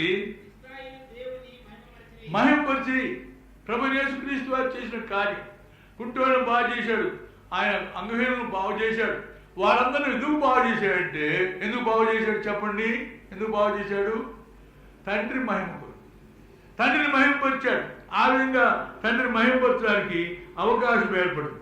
లూకాసు వార్త 13వ అధ్యాయం అక్కడ గూనెమ్మ ఉంది కనుక ఆమెను బాగు చేశాడు. అక్కడ జరిగిన కార్యం ఏం చదవండి, 13:13.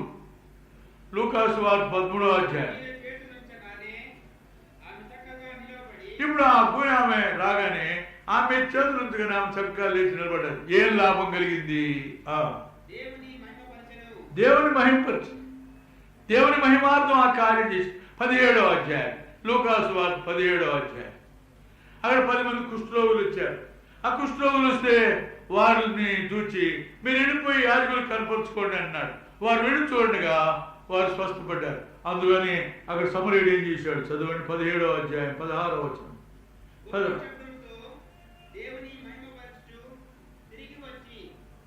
కనుక దేవుడిని మహిమపరిచాడు.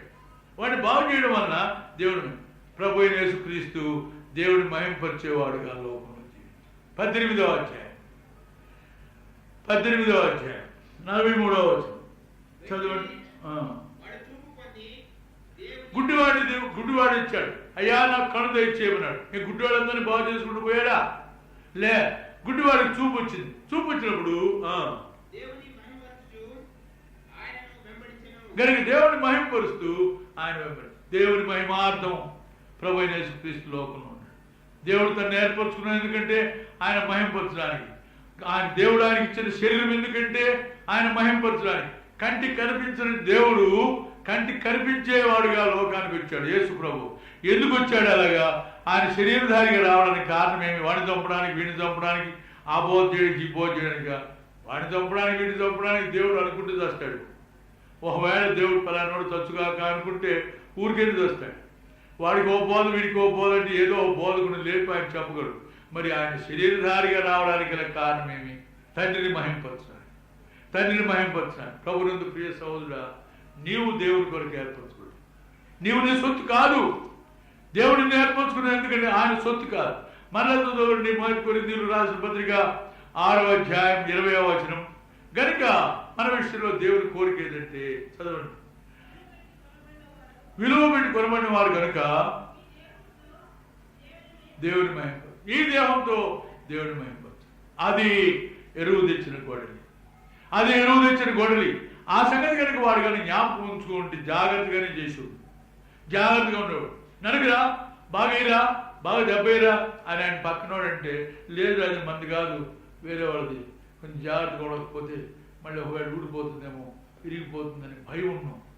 ఆ భయం లేకపోవడం వలన తన జాగ్రత్త వల్ల ప్రభునందు ప్రియుడా, దేవుడు నిన్ను తన యొక్క పరిశుద్ధమైన సాధనంగా ఏర్పరచుకున్నాడు. తన పనిముట్టుగా ఏర్పరచుకున్నాడు. నువ్వు ఆయన పని నెరవేరుస్తున్నావా? ఆయన ఉద్దేశం నెరవేరుస్తున్నావా? అపోస్తుల కార్యములు 9వ అధ్యాయం 15వ వచనం. అపోస్తుల కార్యం 9:15. అపోస్తుల కార్యం 9:15. అలానే అన్నాడు, ప్రభువా నీ నామను బట్టి ప్రార్థన చేసే వారందరినీ చంపడానికి కూరుకున్నాడు ప్రభువా, అలాంటి వాడి తిరిగి బొమ్మంటావే అంటే ప్రభు ఏమన్నాడు? చదువు, నువ్వు వెళ్ళుము, అంజలు ఎదుట, రాజులు ఎదుట, ఇశ్రాయేలు ఎదుట సాధనం అన్నాడు. ఇది నేను ఏర్పరచుకున్న సాధనం, నా పనిముట్టు. నేను ఒక పర్పస్తో ఇది ఏర్పరచుకున్నాను, ఓ ఉద్దేశంతో నేను ఏర్పరచుకున్నాను. ఏంటంటే అంజలు ఎదుట, ఇశ్రాయేలు ఎదుట, రాజుల ఎదుట నా నామను బయలుపరచడానికి నేను ఏర్పరచుకున్న పనిముట్టు. నేను ఏర్పరచుకున్నాను. నిన్ను ఎందుకు ఏర్పరచుకున్నాడు? దేవుడిని ఏర్పరచుకోవడానికి కారణమేమి?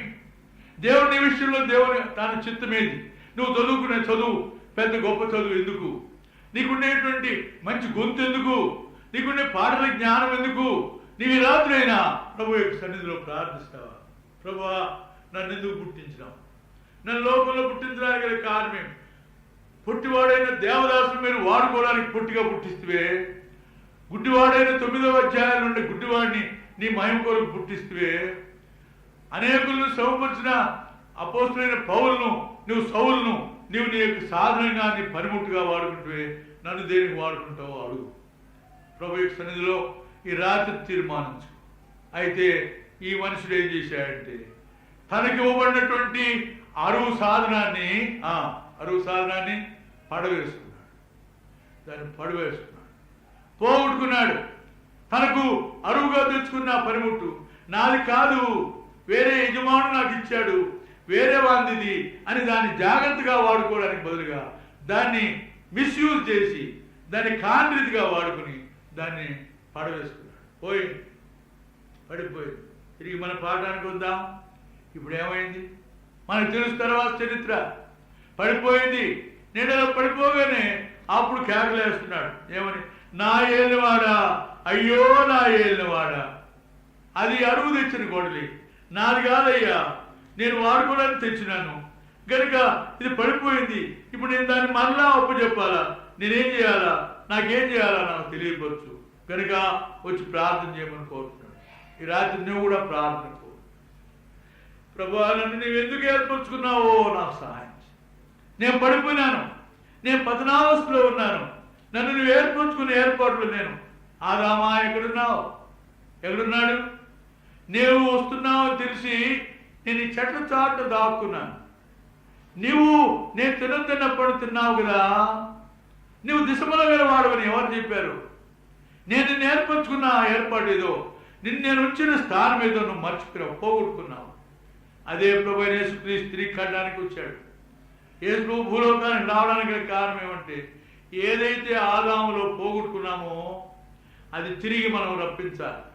ప్రేమల దేవుడు, దయగల దేవుడు మన విషయంలో ప్రేమ గలవాడై నా ప్రియమైన కుమారుని పలాంతోట్లు ఈ రాత్రి ఇక్కడ హైదరాబాద్లో నిన్ను ఏర్పరచుకున్న కారణం గుర్తించలేదు కనుక ప్రభువైన యేసుక్రీస్తు ఇచ్చాడు. ఎందుకంటే దేవుడు నిన్ను ఏర్పరచుకున్న ఉద్దేశంలో నువ్వు లేవు కనుక నిన్ను తిరిగి ఆ స్థానంలోకి తీసుకురావడానికి వచ్చాడు.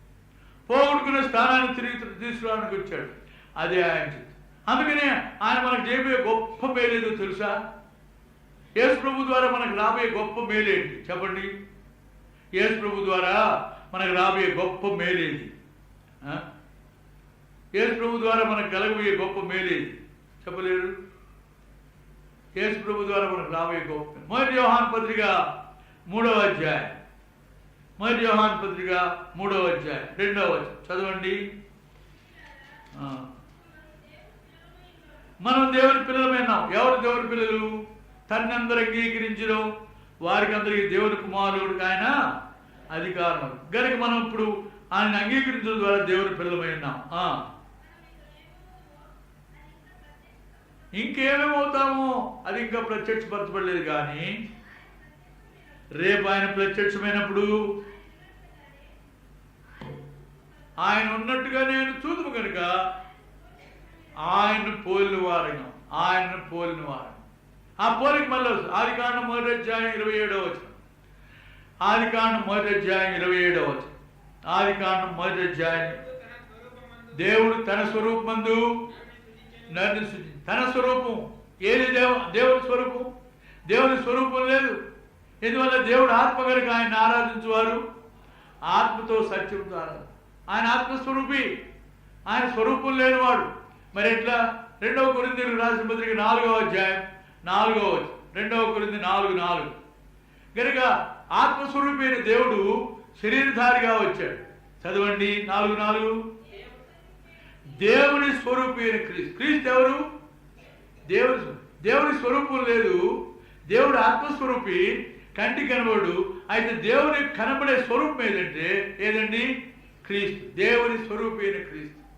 కానీ ప్రభు అయిన క్రీస్తు పోలినే మనం సృష్టించి, దేవుడు పోలిగా సృష్టించినప్పుడు తన పోలిక అన్నాడు కదా. ఆయన పోలికే లేదు కదా. మరి పోలిక లేకపోతే ఎలా సృజించాడు? తన పోలిక అన్నాడు. ఏది ఆ పోలిక? క్రీస్తు స్వరూపంలో మనం సృజించాడు. పోగొట్టుకున్నాం. దాన్ని రాబడడానికే ప్రభు అయిన క్రీస్తు ఇచ్చాడు.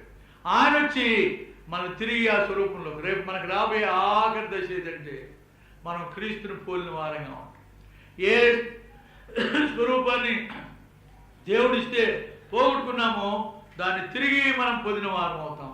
తిరిగి మనం ఆయన స్వరూపంలోకి వస్తాం. అదే మనకున్న ధన్యత.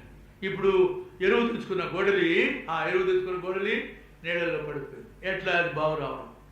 అయ్యో నా ఏళ్ళవాడా, అది ఎరువు తెచ్చుకున్నది పడిపోయింది అన్నప్పుడు వెంటనే ఆయన ఏం చేశాడు? దయచేసి చదవండి. మొరబెట్టగా 6వ అధ్యాయం 6వ వచనం 2వ రాజులు. ఆ దైవజనుడు అది ఎక్కడ పడిందన్నాడు. అది అవసరం. నీ వినాడా? అది తిరిగి ఆ గొడ్డలు సంపాదించుకోవాలంటే మొదటి సంగతి ఏదంటే ఎక్కడ పడిందొచ్చు. అది ఎక్కడ పడిందొచ్చు. ఈ రాత్రి నువ్వు తిరిగి ప్రభువు యొక్క స్వరూపాన్ని పోగొట్టుకున్నావు కదా. అది నువ్వు పొందాలంటే నువ్వు ఎక్కడ పడిపోయినావచ్చు, ఎక్కడ పడవేసుకున్నావచ్చు, ఏ సందర్భం. నీ తప్పుతువులు నువ్వు ఒప్పుకోవడం అనేది అవసరం. నీ యొక్క యథార్థమైన జీవితాన్ని ఒప్పుకోవడం అవసరం. ఎక్కడ నువ్వు పడిపోయినావు? ఉదయకాలం చదివినావు. దావీదు దగ్గరికి వెళ్ళి నాతాను అన్నాడు. ఆయనకు ఒక కథ చెప్పాడు. ఏమని? ఒకనొక ఊర్లో నీ రాజ్యంలో ఆయనకు 100 గొర్రెలు ఉన్నాయి. పక్కన వాడికి ఒకటే గొర్రె ఉంది. ఎంతో ప్రేమించుంటే బంధువులు వచ్చినారని చెప్పి ఆ కలిగిన వాడు ఈ ఒక్క గొర్రె గలవాడిని చంపి ఆ గొర్రె పిల్లలను తీసుకుపోయినాడు. ఎవడు వాడు? వాడిని నా దేశంలో ఉన్నాడా వాడు? నీవే ఆ దుర్మార్గుడు. తన తప్పు తాను ఎరగడం అనేది అవసరం. తన తప్పు తాను గుర్తించడం అనేది అవసరం. మనం ఎక్కడ పడిపోయినామో, ఏ విషయంలో దోషం జారిపోయినామో అది ప్రభు దగ్గర ఒప్పుకోవడం అనేది అవసరం. ఒప్పుకోవడంలే ఈ దినాల్లో కన్విన్స్ చేయడం చాలా కష్టం. గవర్నింగ్ బాడీ రానండి, గవర్నింగ్ వైస్ బాడీ రానండి, ఏ బాడీ వచ్చినా కూడా తప్పు ఒప్పుకోవడం లేదు. నీ తప్పు నువ్వు ఒప్పుకోకపోతే నువ్వు ఎప్పుడు బాగుపడు. అయ్యా నీకు అదంతా ఎందుకు? ఎక్కడో పడింది, నీళ్ళలో పడింది, ఏది పడింది, నువ్వు తీసుకువస్తావా లేదా? లేదా తీసుకురాలేదు. నీవు నీ తప్పు ఒప్పుకో. ఎక్కడ పడ్డావచ్చు, ఎక్కడ పడిందో చెప్పు. ఆ స్థలం చూపేయడం అనేది అవసరం. ఒప్పుకోండి అవసరం. ఒప్పుకుంటూ వచ్చి దేవుని వాక్యం బహుగా చెప్తుంది కనుక అది మొదటి మాట. తర్వాత సంగతి చదవండి. చూపింపగా ఎక్కడ పడిందో చెప్పి పడిపోయింది కదా, వాడు చూశాడు కదా, అది ఒప్పుకున్నాడు. ఫలానా చోట్లో పడింది, అదిగో అక్కడండి ఆ చెట్ల తుప్పులు ఉన్నాయే అక్కడ పడిందండి. చదవండి. కొమ్మ ఒకటి నరికాడు. చెట్టులే కొమ్మ, ఓ చెట్టులో ఉండే కొమ్మ, ఓ చెట్టు ఉంది, ఆ చెట్టులో ఓ కొమ్మ నరికాడు. ప్రభువైన యేసుక్రీస్తు వారు శిలువను మోసుకు వెళ్తుంటే యెరూషలేము కుమార్తెలందరూ ఏడుస్తుంటే ఆయన ఒక మాట అన్నాడు. యెరూషలేము కుమార్తెలారా ఎందుకు ఏడుస్తారు? మిమ్మల్ని గురించి, మీ పిల్లల గురించి. ఏ సంగతి? వారు పశ్చిమానికే ఇలా చేస్తే మిమ్మల్ని, ఈ ఎండిన మాను మిమ్మల్ని ఏం చేస్తాడు? ఎవరా పశ్చిమాను? ప్రభువైన క్రీస్తు. నాకే ఇలా చేస్తారు అనకూడదా? పశ్చిమాను కనుక ఆయనే. ఆ చెట్టు నరకబడింది, అది నరకబడింది. ఆ చెట్టు కూడా వేయలే, ఆ చెట్టులో ఆకు వేయలే, ఒక కొమ్మ నరకబడ్డాడు. నీ నిమిత్తం, నా నిమిత్తం ఆయన నరకబడ్డాడు. ఎందుకు? మనం వెలుగుదాం. ప్రకటన గ్రంథం 5వ అధ్యాయం 10వ వచనం. ఆయన మన కొరకై నరకబడ్డాడు, మన కొరకై వధించబడ్డాడు. ఎందుకు? చదవండి. అది ప్రకటన 5:10. నీవు వధించబడిన వాడవై నీ రక్తం ఇచ్చి ప్రతి వంశములోను, ఆయా భాషలు మాట్లాడే వారిలోను, ప్రతి ప్రజలోను, ప్రతి జనములోను కొన్నాడు. ఆయన తన పరిశుద్ధమైనటువంటి రక్తం చిందించి, ఆయన తన పరిశుద్ధమైనటువంటి శరీరాన్ని అర్పించుకుని, ఆయన నరకబడిన వాడై, వధించబడిన వాడై, ప్రతి వంశంలో, ఆయా భాషలు మాట్లాడే వారిలో, ప్రతి జనములో ప్రజలు కొన్నాడు. ఎందుకు కొన్నది? కొని మా దేవుని కొరకు, వారి కొరకు బ్రతకడానికి కాదు, మా దేవునికి వారిని ఒక రాజ్యముగాను యాజకులుగా చేసినారని వారు ఒక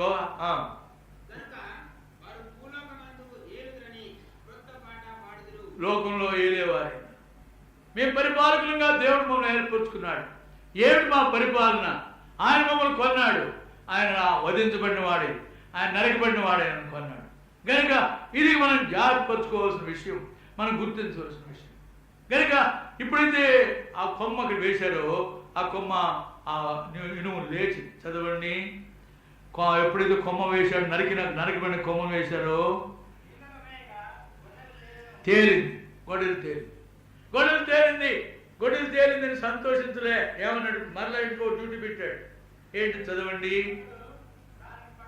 పట్టుకో, నువ్వే పట్టి అయ్యా, లేదు దూరం లేపినావు కదా, రాని ఏమి ఇక్కడ దాకా అనలే. లోపల నుండి పైకి వచ్చింది కానీ దాన్ని పట్టుకోవాల్సిన బాధ్యత నీది. నువ్వు గట్టిగా పట్టుకో, దాన్ని గట్టిగా పట్టుకుంటే నీదే అవుతుంది, లేకపోతే నీది కాదు. ఒకవేళ తను అలాగే ఇంకొంచెం ఆలస్యం చేసి ఉంటే అది మళ్ళీ మునిగిపోయి ఉండేమో. ఒకవేళ తను ఆలస్యం చేసి ఉంటే అది తనగా ప్రభుబడిలమైనటువంటి మనకు కలిగిన దాన్ని గట్టిగా పట్టుకోవడం అనేది అవసరం. ప్రకటన గ్రంథం 2వ అధ్యాయం 24వ వచనం ఆఖరి భాగం 25వ వచనం చదవండి. ప్రకటన 2:24 ఆఖరి పంక్తి. మరి ఏ భారమును మీ మీద పెట్టు, మీ పైన మరి ఏ భారాలు పెట్టలే. మనం ఏదో పెట్టిన భారం ఒకటే, 25. నీ కలిగిన దాన్ని గట్టిగా పట్టు. ప్రభు నీకు ఇచ్చిన దాన్ని గట్టిగా పట్టు. ప్రభు నీ కొరకే లేపినాడు, దాన్ని గట్టిగా పట్టుకో. ఆ పట్టుకోవడం నీకు బాధ్యత. కలిగిన దాన్ని గట్టిగా పట్టు. నువ్వు దాన్ని కనుక గట్టిగా పట్టుకోకపోతే దాన్ని పోగొట్టుకుంటావు, దారిపోతుంది. కనుక వెళ్ళి పట్టుకో, నీ చేతితో దాన్ని గట్టిగా పట్టుకున్నప్పుడు తనకు కావడానికి అవకాశం. ఏమిచ్చాడు మనకు? ప్రభు మనకి ఇచ్చిన ధన్యత ఏది? కేవలం దౌర్భాగ్యులమైన మనను రాజులైన యాజక సమూహంగా చేశాడు, రాజులుగా చేశాడు, గొప్ప కిరీటధారులుగా చేశాడు. అదే మనకి 3వ అధ్యాయం 11వ వచనం, 3:11 ప్రకటన 3:11. ఇదిగో నేను త్వరగా వస్తున్నాను, నీ కిరీటం వచ్చింది. ఆ కిరీటమును ఎవరు అపహరింపుకున్నట్లు కలిగిన దాన్ని గట్టిగా పట్టుకోవడం అనేది మనకి బాధ్యత. ఈ రాత్రి ప్రభునందు ప్రియ సహోదరుడా, ఎక్కడున్నావు? నీవు ఎరువు సొత్తుని గ్రహించినావా? నువ్వు ఇతరుల ఇవ్వబడిన వాడవని గ్రహించావు. నీవు నీ సొత్తు కాదు, నీవు నీ వాడవు కావు, నీ కుమారుడు నీ వాడు కాదు, నీకు కలిగింది ఏదైనా నీది కాదు. నువ్వు కేవలం లోకంలో ఏమి లేనివాడు. ఆయన నీకు ఇచ్చాడు. ఆయన ఇచ్చింది ఆయన సొత్తుని గుర్తిస్తున్నావా, గ్రహిస్తున్నావా? ఈ లోకంలో జీవించినప్పుడు జ్ఞాపకం ఉంచుకో. 1 కొరింథీ 7వ అధ్యాయం, 1 కొరింథీ 7వ అధ్యాయం 29వ వచనం నుండి గట్టిగా చదవండి. సహోదరులారా, కాలం అయిపోయింది కాబట్టి ఏదైనా నీకుండేది నీది కాదనుకో. నీవు వచ్చింది కాదు, ఆయన ఇస్తే నీకు వచ్చింది. భార్యలు కలిగిన వారు భార్యలు లేనట్టును, ఏడ్చేవారు ఏడవనట్టును, సంతోషపడేవారు సంతోషపడినట్టును, నీవేలుకొన్నా అది నీది కానట్టును, లోకం అనుభవించేవారు లోకంతోనే అనుభవించి దీంతోనే నువ్వు ఖాళీగా చేసుకుని అదే నీ జీవితం అనుకోకుండాను ఉండవలను.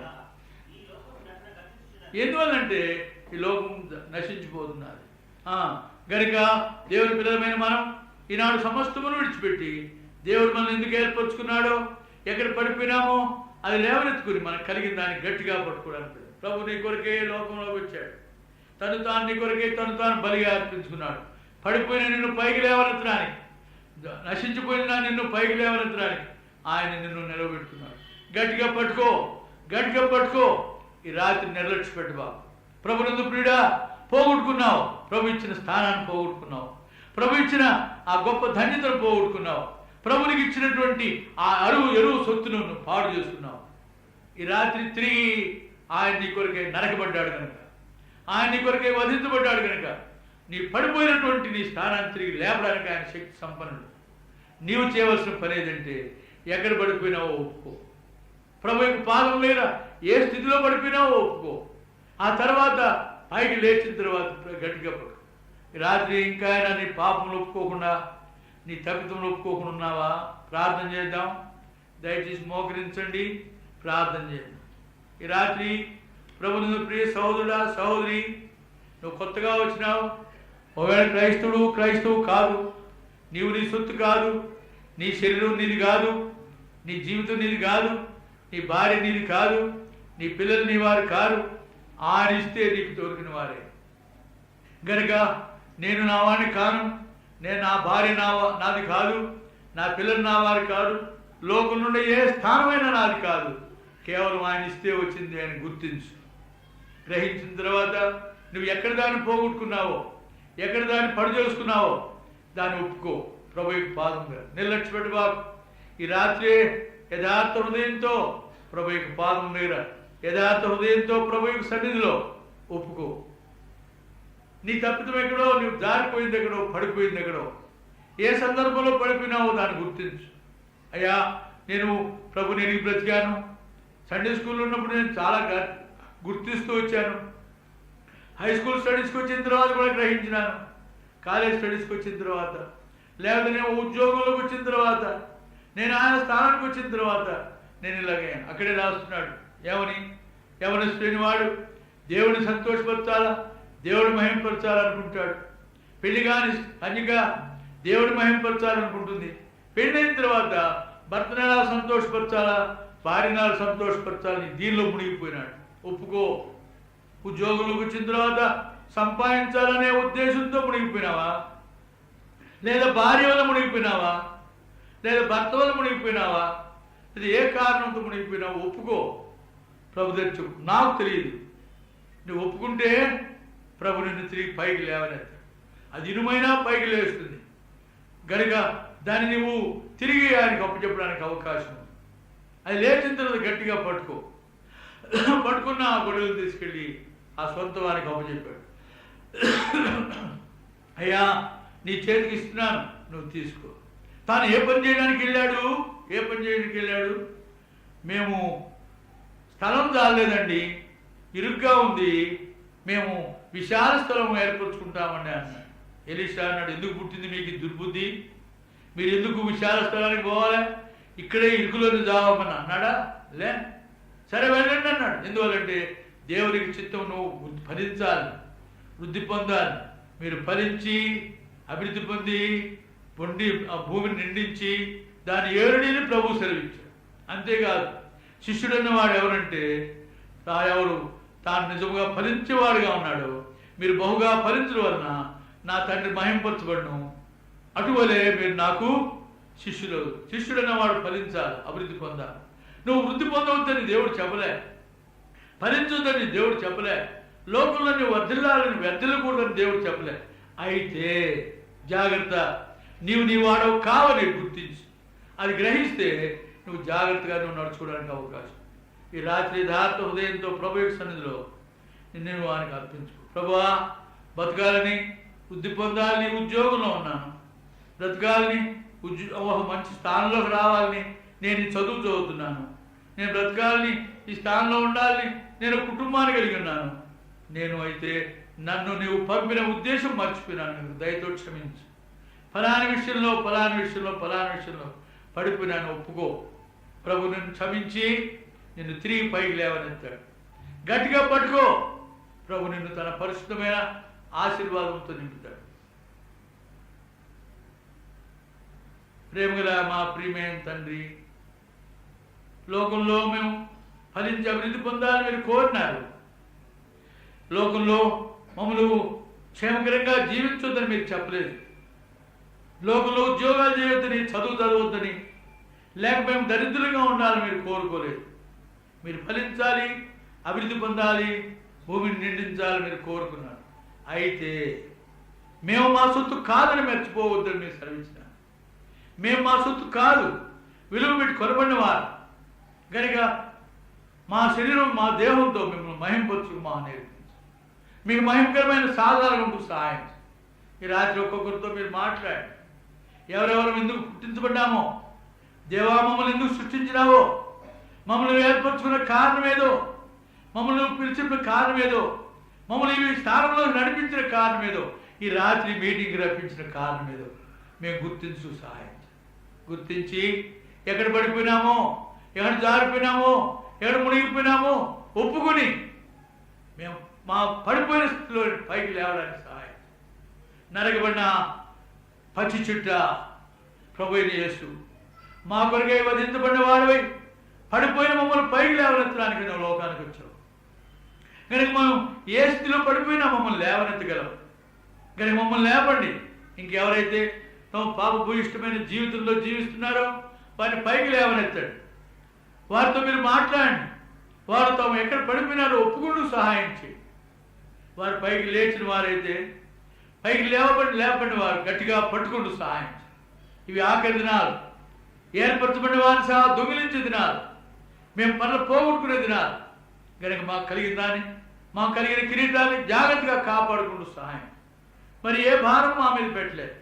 మాకు కలిగిన దాన్ని గట్టిగా పట్టుకోమన్నారు. గట్టిగా పట్టుకుంటూ సహాయం చేయండి. వాక్యం దీవించండి. మీరే మీ ఆత్మ చేత గ్రహింప చేయండి. యేసు నామమున ప్రార్థిస్తున్నాము తండ్రి.